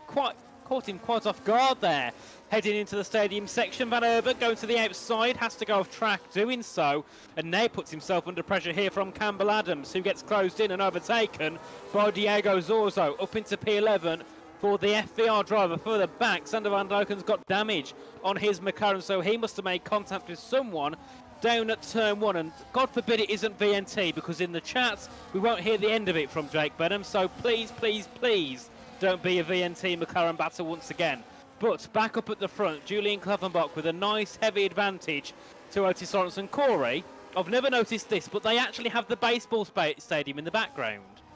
Oh, so they do. I've never actually noticed that. Yes, Never noticed it until now. You can actually see the baseball grounds. That's fantastic. We're on board with Alvaro Caraton as he tries to close up to Otis Lawrence, but Julian Klaffenbach is almost clear enough to break the DRS. The DRS will be enabled this time round on board with Alvaro Caraton as he tries to close back up. Otis Lawrence will have that rear wing open as they've hit the detection point, and it was only 9/10 from Klaffenbach. It was a good charge from Klaffenbach, but paid no dividends in the end. The DRS is now for everybody to use. Indeed, as they all make their way through the stadium section, once again the gaps are increasing, as we've seen many times before on this game. And then we can see there Luscious Ildrim also looking to try and solidify another top result here for Red Bull, of course. A P3 in Australia, got demoted to P5 for a penalty. P3 last time out in Brazil, and currently in the top 4 here around Mexico. So what a season this could be for Luscious Ildrim and Red Bull if things go to plan. As we do look a little bit more to the mid-pack of the field, we have Kian Gordondorp once again looking to close in on Declan Barrett, who of course done him quite dirty through the S's section, got the move done and jumped up into P8 for FVR. And then of course Van Erven, who did look to make a move, did go wide and as well got himself a track limit violation warning, and now still stuck in P10. He'll be looking to close in as these laps go along. And then Cameron Dowds with a heavy send into turn 4, looking to get ahead of Campbell Adams, has to go to the outside. It's a drag race into turn 6, and Cameron can't quite keep alongside. Once I get my words out, he'll be then looking for the move probably back down to turn 1, because Campbell has nearly been gapped by Diego Zorzo. Yeah, that scrap there, putting Cameron Dowds, putting Campbell Adam on an not an optimal line, has cost him tenths, but he's managed to maintain the DRS gap. He's still there within a striking distance. It's 1 second now, but he had the DRS there. Now, as we get going around into the final sector, it's still a second. Is he going to be able to break into it? I don't think he will. I think Campbell Adams has lost out there on the DRS. He will be under attack now from Cameron Dowds. He certainly will be. And remember, Cameron's got DRS to turn 1 and DRS to turn 4. So it's not going to be the end of this move here for Cameron once he looks to make a move into turn 1. He's going to close in. Is it enough to get the overtake into the first corner? No, just stays back into turn 4. He can make the move again, and you can just see there Campbell struggling through these first couple of corners. Cameron a little bit more pace in that Mercedes. And has he left it possibly a bit too late here? Because I don't think he's quite got the overspeed here to make a move unless he can burn the battery. He does burn the battery, and he does get up into P12, but runs a little bit deep himself. Has to try and cover the apex in case of an attack back from Campbell, but Campbell will stay there in P13, and that is not ideal though for Cameron Dowds and those behind, because look at the gap. It's 1.38 seconds. It's only gone up here, so Cameron has got to push through this middle sector here to try and bring that gap down to a second. And at the moment, Corey, I don't quite think it will be. As we look at the front, Julian Klaffenbach is really slowing the field up, it seems. They're all within a couple of tenths of each other here. Yeah, Klaffenbach's had to back out a little bit there. He tried that little push on lap 1 and into lap 2 to try and break the DRS and put the pressure on Otis Lawrence behind, but Otis not phased at all. Pressure is for tyres, he says, as he moves out of that hot, dirty air of Julian Klaffenbach ahead, trying to keep that engine as cool as possible. As you know, you will lose some straight line speed. But as we look on board to Otis Lawrence, he's closing, dives to the inside into turn 1. The side-by-side is R8G and Alpine, but the Alpine backs out of it and falls back into that rear diffuser of Julian Klaffenbach. We're not without a fair share of pressure though, as Otis Lawrence swings back to the inside line again, making use of that double DRS zone. Indeed, and I think the hope there was for Otis to pass. Julian was going quite slow on purpose, I think, into some of those braking zones to kind of inherit that P2 spot. And even though with them going that slow, Cameron has still not gained in. This is not looking good for 12th and below here in this race. And then looking further ahead, Matthias van Erven nearly tapping the back of Keen Godendorp through in towards turn number 7 there as they make their way through. And let's see, can Matthias think about lining up for a move? No, he's a little bit too far back at the moment. And then further ahead as well, there's Ildrim. He's closing in on Caraton, so lots of drivers closing in, but no one at the moment is in any position to make a move. But look at P12, Cameron has got back within a second there. Is it enough though for DRS? Through the final corner, Corey, can he get DRS? He certainly can, and I think we can confirm the 2-stop. They're pitting already. There we go, lap 6, they're into the pits. These mediums, they've used them, they want off them, they're going for that 2-stop strategy. We see a move now, Otis Lawrence trying to get back ahead of Julian Klaffenbach. Klaffenbach trying to get back ahead of Otis Lawrence though, and does so as we are going into turn 3. We'll now have that DRS to defend against Otis Lawrence, who will now be under pressure from Alvaro Caraton as he dives to that outside to try and cover off the charge from the Williams that could potentially help Ulasas Ildrim as well to get up there into the podium. Indeed, as we make our way through into turn 6 again, and Leo Lund is certainly struggling here as for a second there. That gap was up to 9/10, but luckily he's bringing it down as we make our way through the middle sector. And Cameron, despite getting DRS last lap around, has ended up going back up to over 1 second behind. So not too ideal for Cameron once again. I'd imagine he'll be thinking about pitting soon and just trying something a bit different now, but as he's got no DRS, and there we can see Barrett on the back of Benzoni. That could be a nice little battle here. Spicing up FER versus Ferrari as they make their way into the final corner once again. And does anybody about full of pits this time around? We did see, I think it was, yeah, all of our top 4, top 5, top 6, apart from Lund, Benzoni and Van Erven. They all stay out for another lap in this race. They're trying to cover off the potential threat of undercut from those that have boxed on lap 6 for the 2-stop. So Julian Klaffenbach probably needed to do that. Although Joris Krozen, his teammate who was behind Julian at the time, now comes down the start-finish straight and will jump ahead of his teammate, therefore being the leading R8G driver. And here comes Julian Klaffenbach now, just tucks in behind, and a little bit of a traffic. It weighs a 1-2 though. Beautiful stuff, beautifully timed from Joris Krozen. Now, as we've seen many times from Ferrari, Alpine, Mercedes back in the past, having 1-2 and just working together as a team, it's R8G's turn to work together as a team, as Otis there looking to try and disband that as quickly as possible, trying to attack onto Klaffenbach. Julian, I didn't thought Otis was going to make the move, but Otis went for it anyway.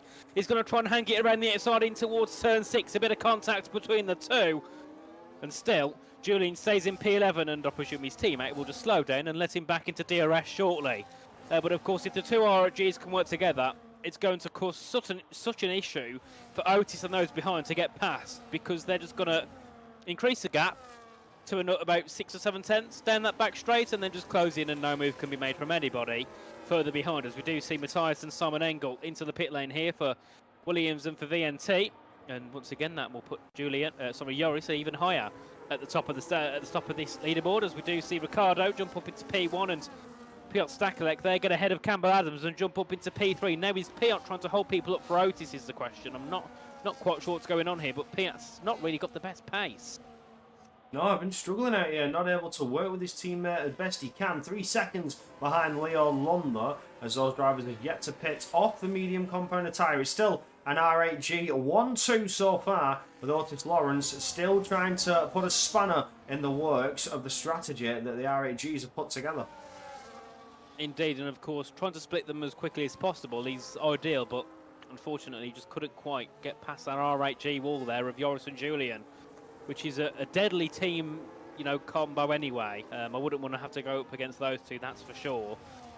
And I think the same can go for the past when we've seen Jan Otmir and Jake Benham. We've seen, of course, Barry and Nico in Ferrari. And then, of course, as recent, we've seen Otis and Danny working very good together in the Alpine team. And as you can see there, Julian and Joris, they go to around 7 or 8 tenths. And then they just close up down that back straight in towards turn number 1. And the question is, what are these guys in the top 7 doing? Are they going for a 1-stop potentially? Because they're still staying out here, and they're not thinking about pitting anytime soon, and none of them are really slowing down at all with pace. They're still pushing like normal.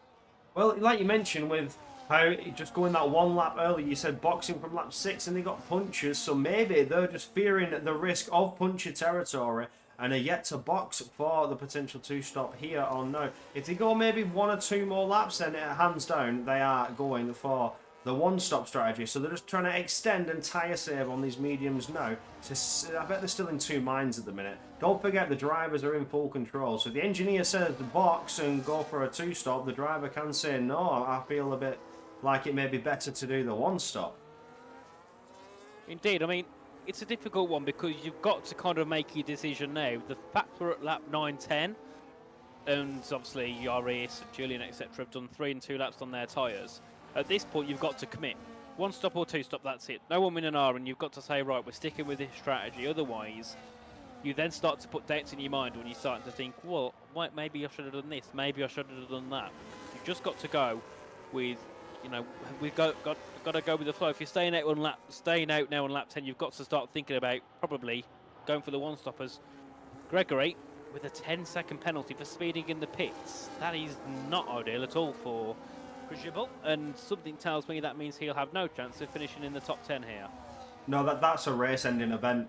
10 seconds is a huge loss, and when the strategies start to unfold and come to play in the final closing laps, which we can say, expect to see these gaps close up as the laps unfold. It's normally what happens in E-Series, and these top-tier drivers with all the development drivers and pro drivers, these gaps are not anything until the final 5 laps. When it gets down to 5 laps, if you still see 3 seconds, 4 seconds, 9 seconds, then that is normally where it's going to be. But they are still implementing the strategies. They're just starting to unfold and play out the long game of chess. I've said it before, but it's just a long game of chess.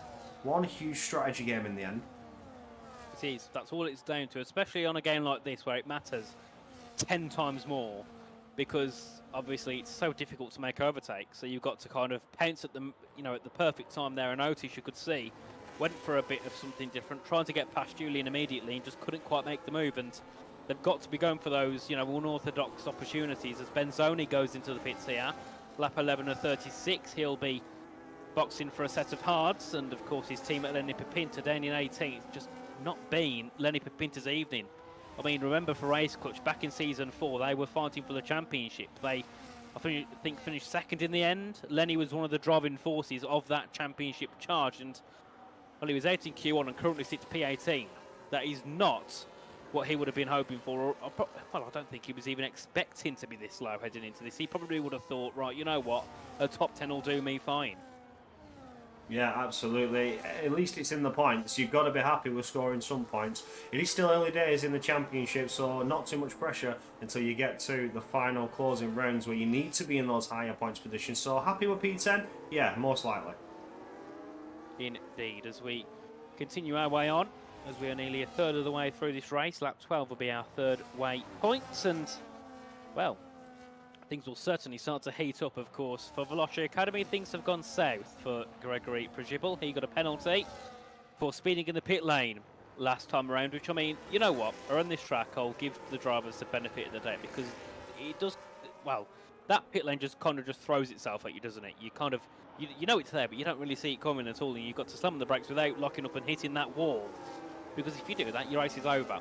So, I can let people off for making that mistake around this circuit, as we did see Van Erven get ahead of Dowd. That's Williams ahead of Veloce Academy in this one.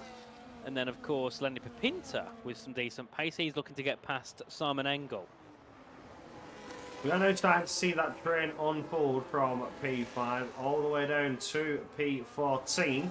It's a 9-car train going at the minute, and further back, Riccardo Benzoni on the fresher tyres. He's starting to chip away at that 2.7 second time gap.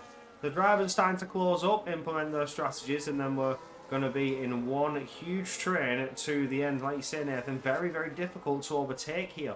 So that's why you're seeing these unorthodox overtakes, these spur of the moment, door has been opened, dive for it moments in that sense as we get going onto lap 12. It's, oof, I don't know. It's a strange one to say, but at the minute, RAG, net race leaders. They certainly are, and at the moment, the pace is starting to come down starting to heat up quite quickly for Ferrari. When Benzoni got ahead of Engel, the gap was 3 seconds. It's now sitting at 1.7. So they are pushing very hard as Matthias Van Erven looking to make moves. Declan Barrett side by side with him as they head their way into the final corner. This normally is a recipe for disaster, but this time around it will be Van Erven making another move and jumps up into P12. But Declan is looking to fight back immediately for Fiat. Can he look to make a move? This time around, I don't think he's close enough, and we do see Cameron closing in, but no move can be made for him either. So lap 13 and 36, here we go once again. And Otis, you can see, closing in on Julian within a tenth, but can never make that move. The V cars, if you look at the separation of the car's positioning, you've got one staying to the right, the leading car, and then the car behind over to the left, able to cover off any sort of attack that Otis may have in the chamber. Just positioning the cars ready to respond in any way needed. Indeed, as we continue our way on through this middle sector, and well, this could start to get interesting because Joris Krozen is only 2.7 seconds behind Gamel Chontos. Both FRTs going for a one-stop, whereas and the same going for Piot and Leo, and then of course everybody behind is going for a two-stop minimum in this race. So they're not going to be able to go to the end on these hard tyres. And then I start to wonder, is Piot going to get involved with this little battle as Campbell Adams does go into the pit? But with Piot being where he is, if Otis, Julian and Joris pass him, can't he just try and hold up everyone else behind and help Otis with a chance of a podium? Because I think he knows at this point he's already going to finish near the back because of the gap he's got. Riccardo Benzoni going for a move there, getting past Cameron Dowds as they do go into turn one, the side by side, and it's easy pickings for Benzoni being on the fresher tyres out of the two drivers. Only 3 laps so far. Campbell Adams comes out back of the field, 3.5 seconds behind Xander Van Dieken, who's suffered all race long, the McLaren driver, serving that qualifying ban. Just not really been there in any sort of position to make overtakes or score back any points. No, it's not been good at all for Xander, at all. He got damage on the first couple of laps. I mean, that's going to certainly play into his race. But yeah, not ideal at all for Xander. Big shame for McLaren, who, I mean, they need big points. And Leo Lund is risking it, going for a one-stop. If it doesn't work, he's going to also finish near the back. And with them being 1 point behind VNT in P10, they don't really want to be in a situation where they could possibly be finishing right at the back. So big shame for McLaren as this season goes on, but we saw the same in season 4 of E-Series for them, and unfortunately things just didn't go to plan, as we do see Piot and Gabor go into the pits and change onto hard tyres. And I'm seeing people as well asking for tyres. Well, use your manners and ask. Use please. It's not that hard. and Corey will turn them on. Yeah, tyres question mark. So while we was just Otherwise, turn them commentating off. over the leads, yeah. We're just going over the results and the changes in the lead as we see Cameron Dowds and Declan Barrett there almost coming to blows. But so far, no evidence for Cameron Dowds to gain any time. There you can see the tyres. Leo Lund, 14 laps, playing it as long as possible. But I don't mind people asking for tyres, but tyres question mark. Where's your manners? Are you that lazy to say please? Graceful from Matthias. It's one extra word. Oh, Tyres, goodness. please. I'm only joking as well. I'm not being serious. Oh, no. I came across a bit. I think I came across a bit aggressive then. Well, Thanks, Chris. Tume, whoever Tume is, call me that again, and you won't be seeing the race next time. Oh wait, I never even I never even looked at that. I didn't know we put I never know we put that. Yeah, so warning out to you. Boom. F you. Yeah. Can't say the words. Be warned that I might abuse my powers and go onto the PSGL Discord and mute you. I'm going to Discord onto the YouTube channel and mute you. Gone for 5 minutes. Behave. Oh, never mind. Nathan's done it for me. Thank The you. next sentence will be 10 minutes. Look at that. Get told. Get put in your place. I mean, this is the worst time to do an ad plug-in, but well, remember, guys, this season is sponsored by SRC, so make sure to head over to their website, SRC. Oh no, my bad, I butchered that one. SimRacingCentre.com. There you go. You can head over to the checkouts. You get a discount as well if you do use code PSGL, so make sure to use that. Of course, get yourself a nice little discount on your purchases, and we'll go back to the plugins later on as we've got moves, and Van Erven is on a charge. He was down to 13th. He's now up to 9th, looking to pressure Ulash's Ildrim, and here comes Riccardo Benzoni. Oh, Riccardo Benzoni, the force wide and off the track. He's going to have to concede that position and let the Williams go back through. That could have been disastrous there for Benzoni after he's tried to pull off a late strategy with the tyres. But Leo Lund still going strong on those mediums. He's almost been caught by Joris Krozen. Is the tyre difference going to pay dividends as Leo Lund now hits that pit lane? Indeed he does. Very late there for Leo Lund. I think he's committing to a one-stop race. And just imagine if he could come out on top here on that strategy. I mean, if anybody could do it, it's Leo Lund. That is for sure. He exits the pit lane. 0 lap of tyre. And we'll be looking to go to the end, I presume, here in this Grand Prix. And Piot and Zander are together here. And Zander, well, I'd imagine will try and defend, but can't do anything as Leo Lund now will come out to the pits in P18. Will be behind his teammate, but shouldn't take him that long to get back up there and make some moves. Absolutely, like the train now is almost fully caught back up apart from P15 and down. Yeah, Messiah Van Erven side by side, Riccardo Benzoni to the inside, making it on that double apex of turn 6. Does manage to slip ahead, the tyre difference proving to be the better strategy for the Ferrari driver as he now starts to make moves and charge through the field. Sixton asking me for the tyres. I'm not streaming, so I'm not going to. And Connor, if anyone can, Leo can. Said no one ever. Well, said me actually, Connor. So yes, and I'll make sure to remember that comment for when he wins the race. And if he doesn't, I'll shut up. I mean, it depends as well when you say what he can do, because he can also take people out very easily. At least these commentators aren't slating Leo like WORs. See, I only slate drivers when they're being dirty on purpose, but Leo doesn't mean to be dirty. He's just an aggressive driver, like simple as. Which war commentators slate Leo? Probably you, because you're in tier 2. So. I was about to say, what are you talking about? I don't slate Leo. Oh, there you go.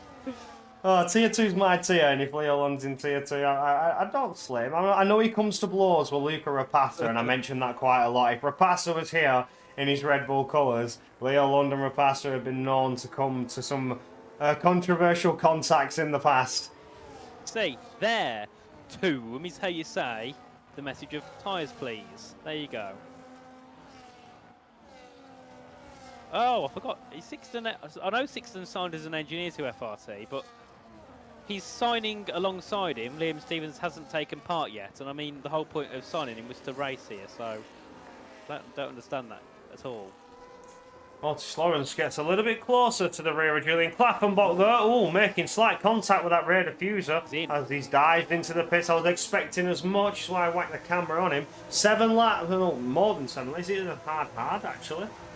We have 17 laps, sorry. I read that as 26 laps, not 36. We have 17 laps. So another set of hard tyres for Otis Lawrence, which will certainly be the strategy to go for. More drivers going into the pits, the likes of Alvaro Caraton, Diego Zorza, Mattis Van Erven, Simon Engel and Xander Van Dieken. So this is it. 2 stops are starting to play their course. See, I think Leo's cooked here because he's got 2 lap older tyres than Otis Lawrence, but he is 7.5 seconds ahead. This could be brilliance for McLaren because Otis will be quicker, yeah, but maybe by a 10th a lap.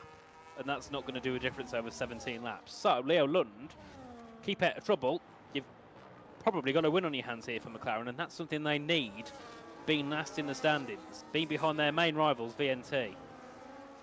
Yeah, I mean, with other teams as well scoring points, it's not going to be too much as again as they'd like, but certainly with a 25-point addition to that 23 to 48, we'll see them at least 7th, if not 8th. So jumping up potential for 2 positions at the end of this race with just one good strategy from Leo Lund. If Leo Lund can get back to the top of the field, which we expect him to do so, being on the ultimate strategy, the 1-stop versus 2-stop, you're going to see it here live and now in E-Series. Which is the better strategy? Is it the 1-stop or is it going to be the 2-stop showcased by Otis Lawrence?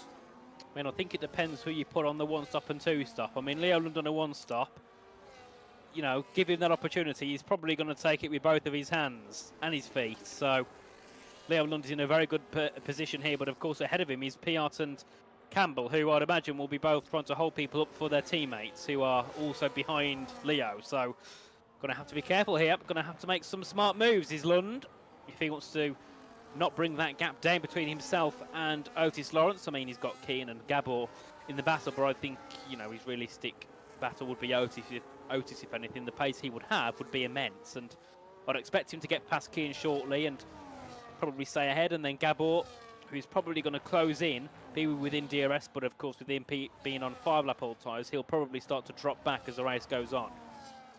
Yeah, I got to agree with you on that one. Leo Lund is starting to close up, but Piot's in a perfect position now to hold him back and leave him as a sitting duck for Otis Lawrence. Otis not as close to Keane as he'd like to be, but don't count out that start-finish straight.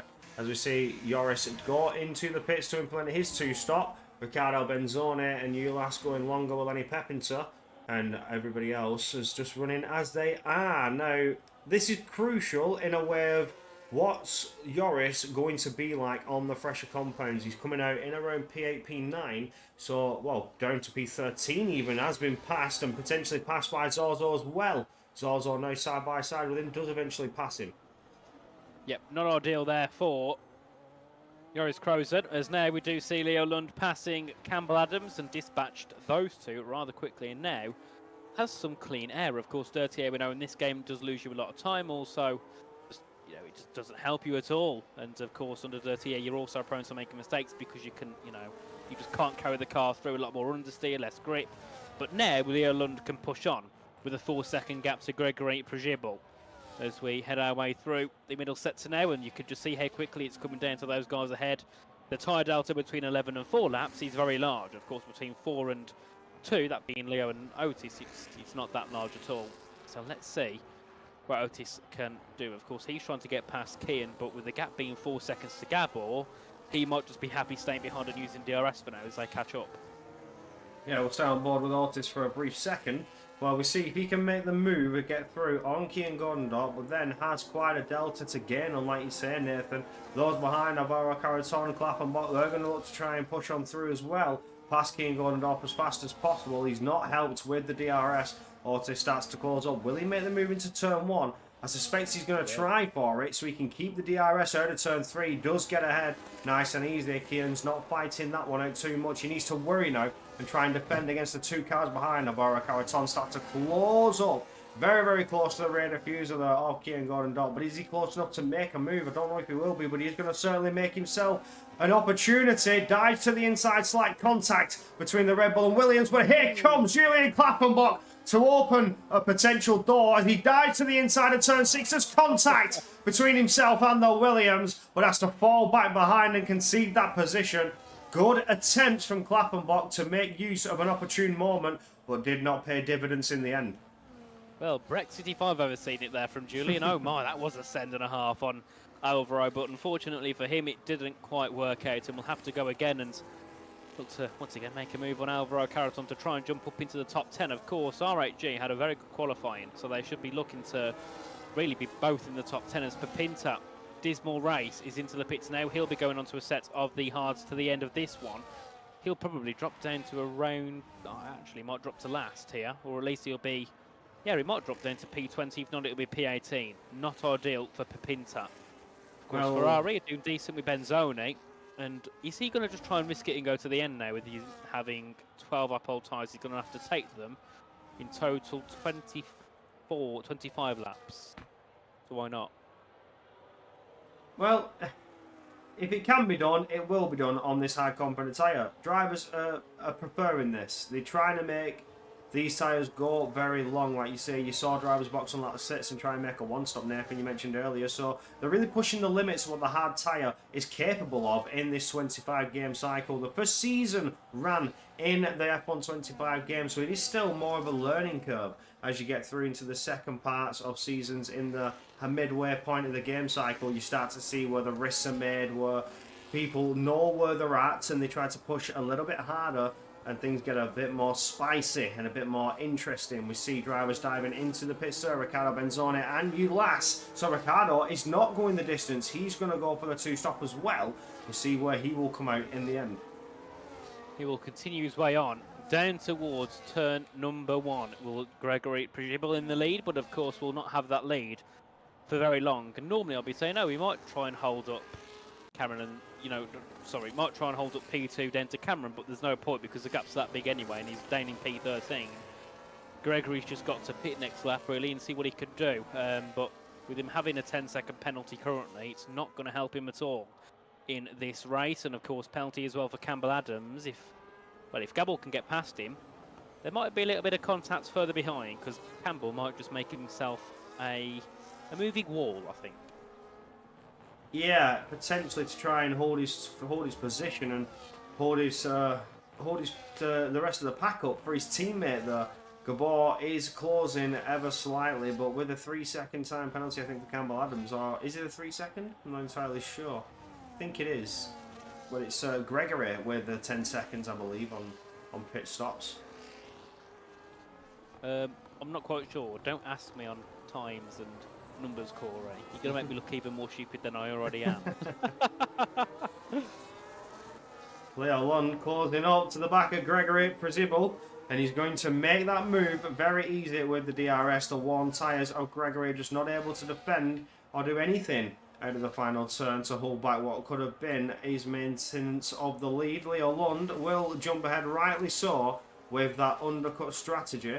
And, well, the one-stop strategy, sorry, as he's run 8 laps so far on these hard tyres. Certainly looking to go the distance here, as other drivers have chose to box.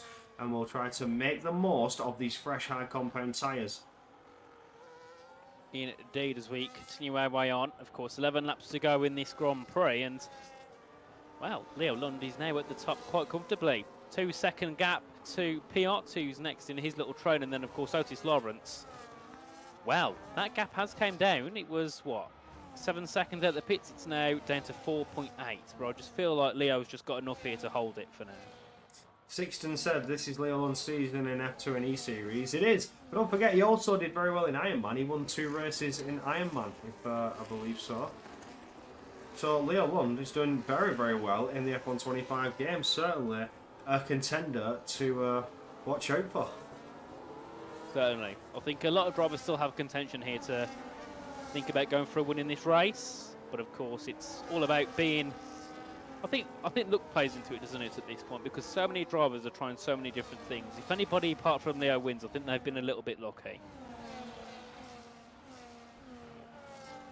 There's Key in there, gets past Gabel Chontos, and so does Carreton. So now Gabel Chontos without DRS is down to P8 in this race, Corey. Yeah, that's unfortunate for Gavash on toss, but Otis Lawrence crucially up into P5 and is closing up to Campbell Adams. There's a move for Piot against Gregory to try and slip on through. Used tyres versus the fresher compound of hards for Piot, and does dispatch Gregory very nicely. 16 laps for Gregory on those hard tyres. Is he looking to go another 10 laps to go the distance? Why not? Why not, I suppose. I mean, Gregory's race is ruined. Of course, he went off in Q1. He then got a penalty. You know, he's going to finish last either way. So why not go out and just try and get to the end on the tyres? I mean, just so as well they came back to this track in a couple of seasons' time. At least they've got the data to know that we can pit at this lap and make it to the end.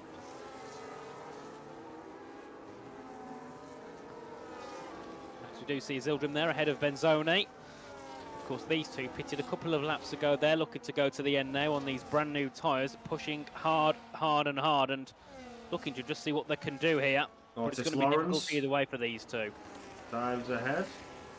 I was expecting that to be more of a fight from Campbell Adams, but not yet, as Otis Lawrence now has Gregory in front of him, and you can see the tyre difference between the two drivers as all over the radar diffuser was Otis Lawrence. He's now going to look for the outside line and certainly will do so with the tyre difference. He runs it very, very deep, and potential switchback opportunity for Gregory Prisball, but at no avail as the tyre difference for Otis just able to get the traction down, get on the power, and just able to gap ahead at Gregory. Ulash and Ricardo there getting ahead of Matthias Verhoeven, or trying to at least. One of them gets through. And can Benzoni. Oh, was contact, and that was nearly a spin for Van Erven. But it's P15 for Ricardo Benzoni, our championship leaders now. Ferrari sit P15 and P18. With the way it's going, Alpine could be looking to try and go for the lead of the standings. R8G as well, they're comfortably in P7 and 9. Red Bull, they sit P8 and P14. Yeah, Ferrari are under a lot of pressure here because all the teams behind them are also doing very well. Yeah, they certainly are, and you know, well and truly outside of the points. And Ricardo Benzoni let it pepper. Oh, no, it's not. It's height and points, isn't it? Or is it standard? I can't remember the point system here, but Rome Reign 3 and Ferrari have 80 points, so something tells me 35 for the win, yes, and then 1 for 20th. Yeah, and it so goes down in intervals. I thought so. Yeah, everybody within the points, but Ferrari is still scoring points. But with this, with Alpine, they're well and truly up there to take lead of the standings. Ooh, and a tap there from Gregory. Hits Yoris, I believe it was, and then a couple of cars went barreling into each other slightly, and Gregory's causing some issues here in the mid-pack as it's also up the inside of the Veloci Academy driver. And next will be Declan Barrett looking to make a move as we head our way through in towards the S's section here. And still, nothing can be done here by Declan Barrett, and well, we could have a battle on our hands for the top position, because look at the gap now between Lawrence and Lund, 3.2 seconds with 8 laps to go. Oh, there goes Declan Barrett, dives to the inside to get through on Gregory Prisball, who's just currently in better aspects, to put it, Mercedes liveried roadblock. Yeah, it's not going well at all for Gregory, unfortunately, and well, he'll have to think of something if he wants to try and make something work here. As he defends the inside line to Gabor, who just goes straight back through on him, as we do see Joris there getting ahead of Keane, Godendorp, and Zorzo ahead of Adams. So FRT's one stop. They pitted a little bit too early, unfortunately, and that's cost them a double top 10 spot. There was P4 and 7 earlier on, then P9 and 11, as we do see Benzoni ahead of Dowds up into 13th. Cameron Dowds will try and send it back on Benzoni, but to no avail there for the Veloci Academy driver. And I think as well for VA, it's just been a poor race. They're P14 and P15 and sitting P7 in the standings, only around 10 points away from the bottom. You don't want to be finishing 14th and 15th. No, you really don't. You need to score some points back, and with you literally being so close to the bottom, like you say, at this rate, you're going to lose out more points, potentially fall down behind, well, I'd say BNT, but you're not BNT being at the back of the field. I mean, I'm not going to say anything about BNT. They were controversial last time out, and this time out, not doing too well in the Grand Prix. They've behaved this time. have behaved as Campbell Adams decides to pit. So is he going to go for the fastest lap potentially? Otis Lawrence has chipped out half a second on Leo Lund's lead. Hards again for Campbell Adams, and Gregory will go on to a set of hards as well. Hard. Yeah.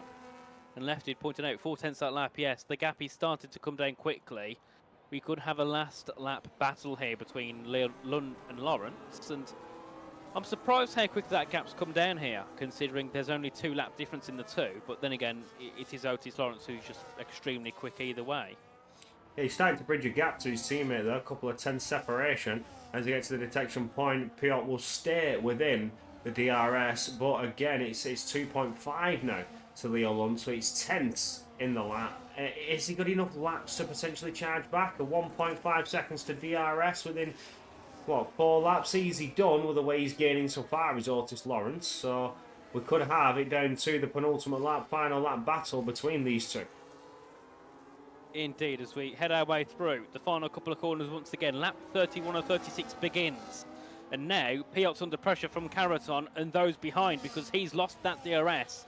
Well, he did lose the 1 second gap, but he had DRS at the right time and he's got to catch back up to Otis. But either way, not looking too good here for Piot. Certainly got to come under pressure as this race continues on, and Caraton would be loving a podium here for Williams. They sit P5 in the standings, and with Van Erven down in P15, they kind of want to be getting a podium here, as Gabor Chontos, not gone well for him. He's dropping down to P14, as we do see Papinta, Benzoni and Dales get ahead of him.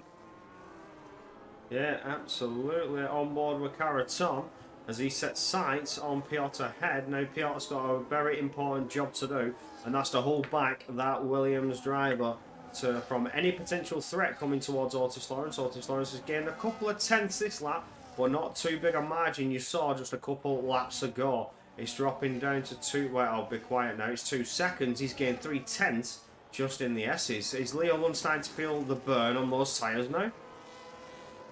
I think he is. I think he's starting to have a bit of a struggle here, is Lund, and of course you can see that by the gaps that Otis is bringing down. Another half a second on this lap. So Otis certainly looking to be under some pressure here. Leo looking to be under some pressure here as we head our way back to turn 1. Caraton on the back of Piot again. Diego makes a move to get ahead of King Godendorp. He jumps up into P7. And this could be another brilliant race for FPR. They had a one-off last time out in Brazil, finishing near the back. But yet again, both of their drivers are in the top 10 once again.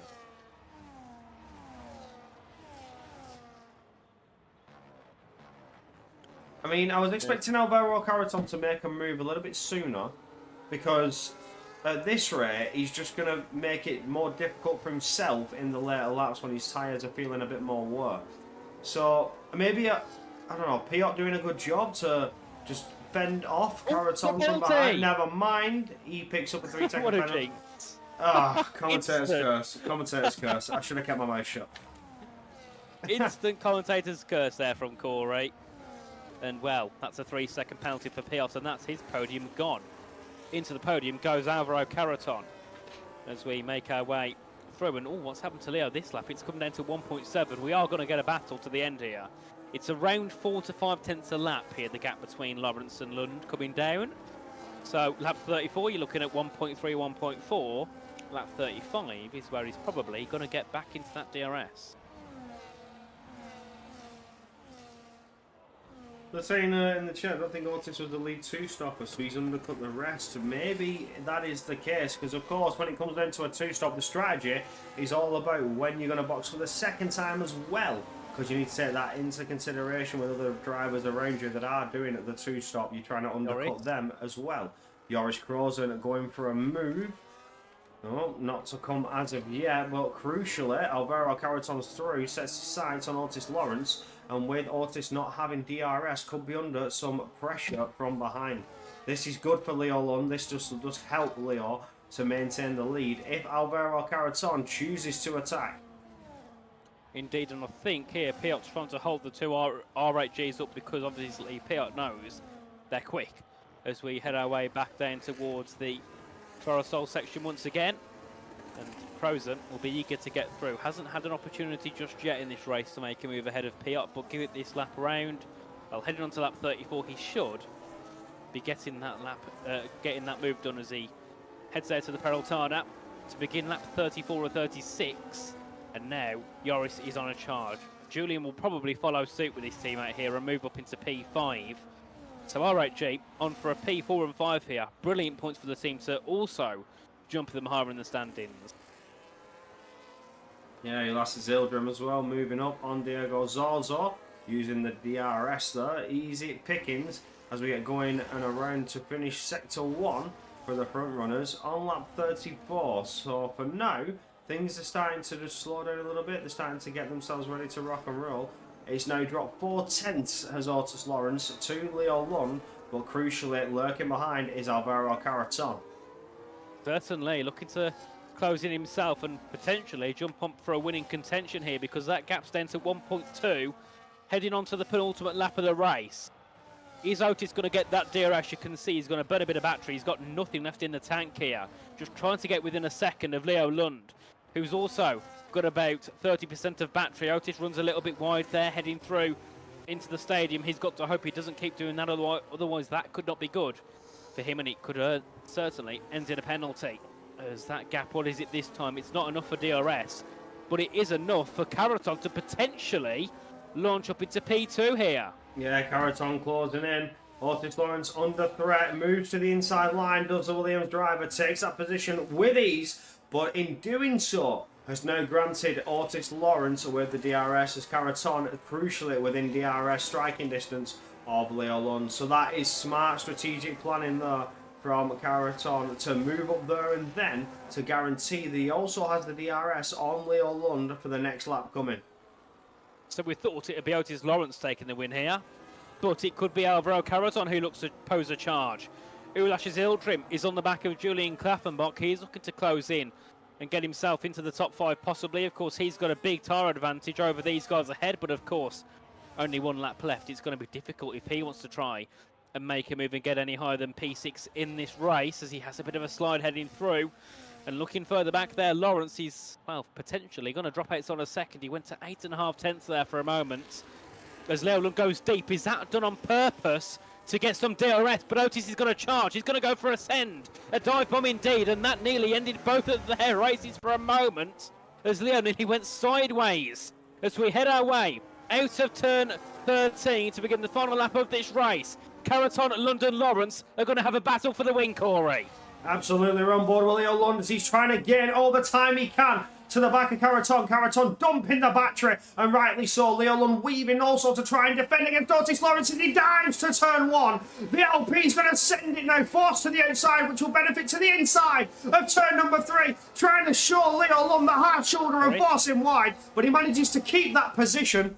And through we go. Leo Lund managing. Oh, there's huge contact with Otis Lawrence. Sends Joris Kroos around as Joris came in and nowhere. Through goes Klaffenbach to take the podium away from Otis Lawrence. As we see Joris Kroos now coming side by side with Otis once again as he's trying to rejoin the track and keep his position.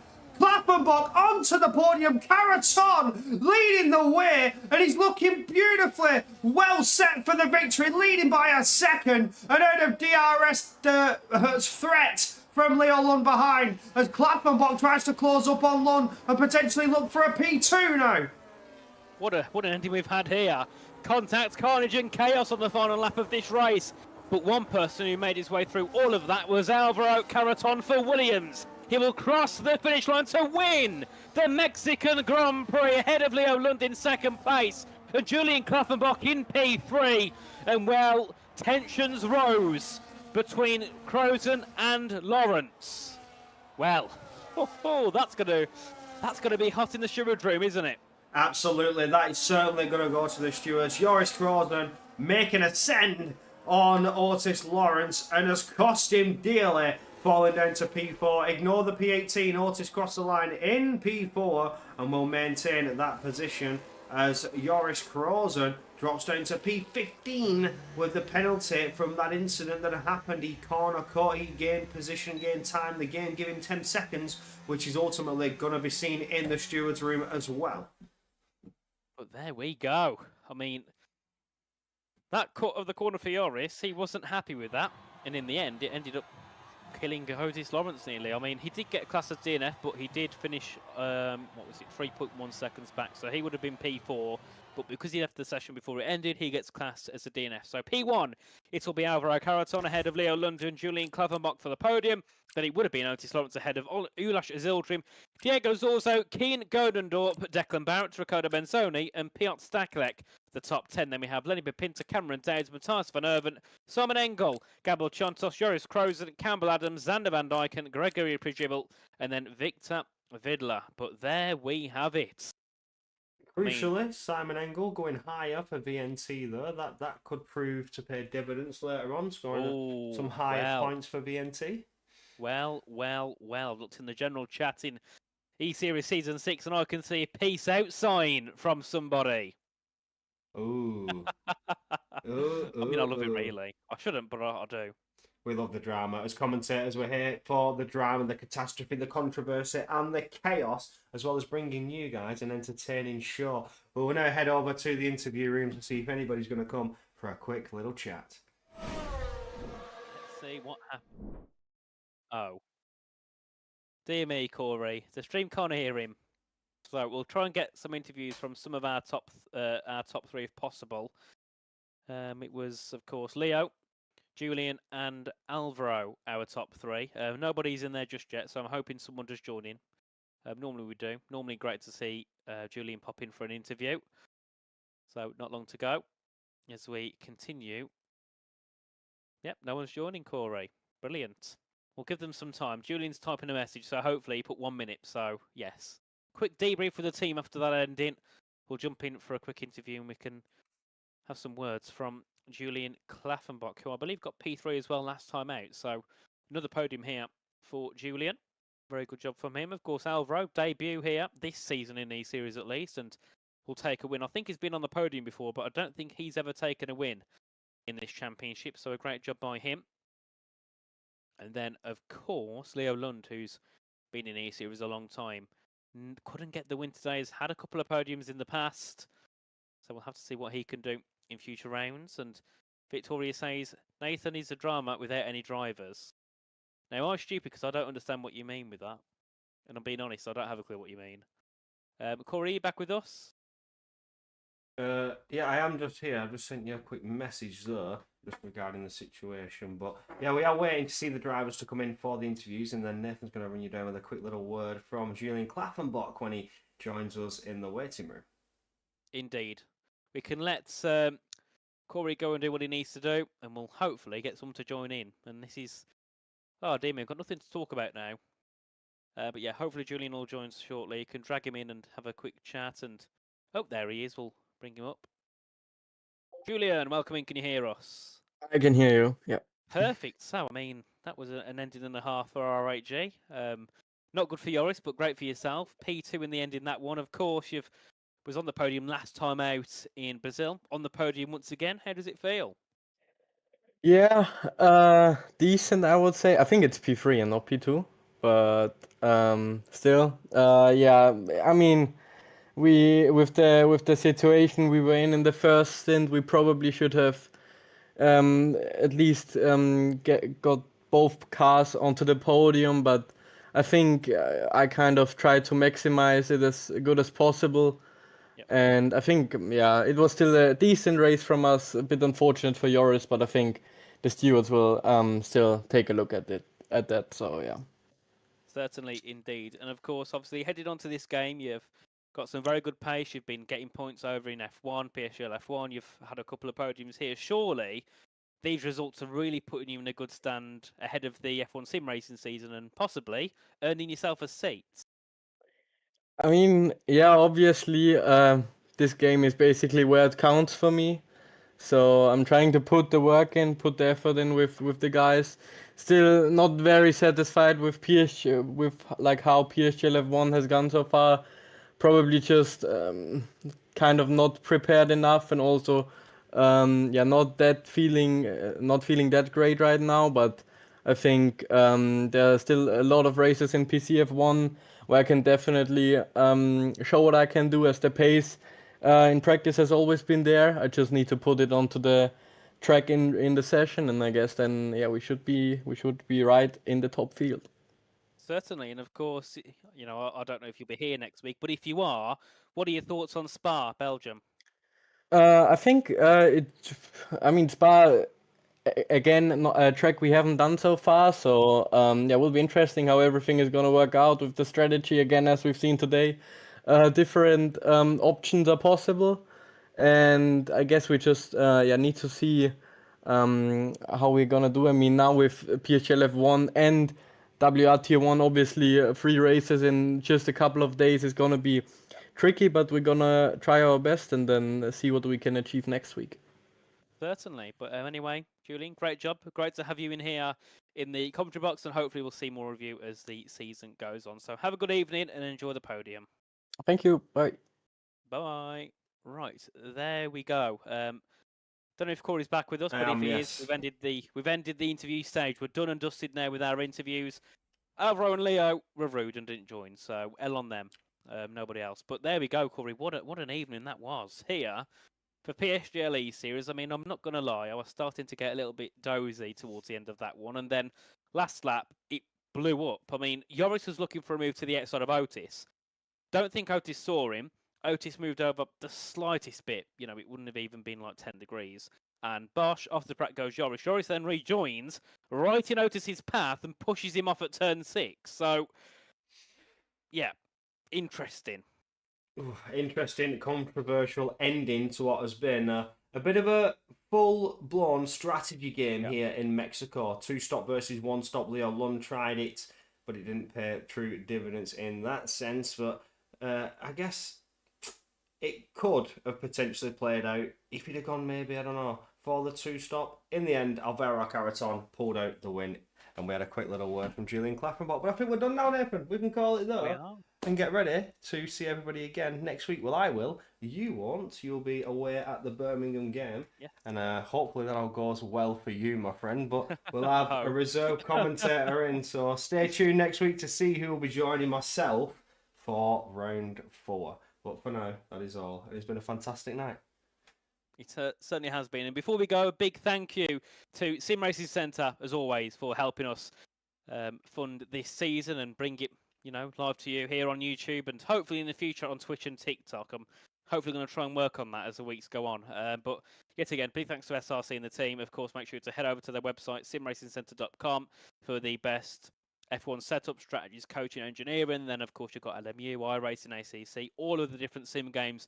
They have products for you. And of course, if you put, I believe, the PSGL code in your checkout, you get 5% discount. So make sure to head over and do that. But that is all from us here this evening for PSGL E-Series. We'll see you next Friday for Spa at Belgium. It's going to be another cracking race. So for now, good night.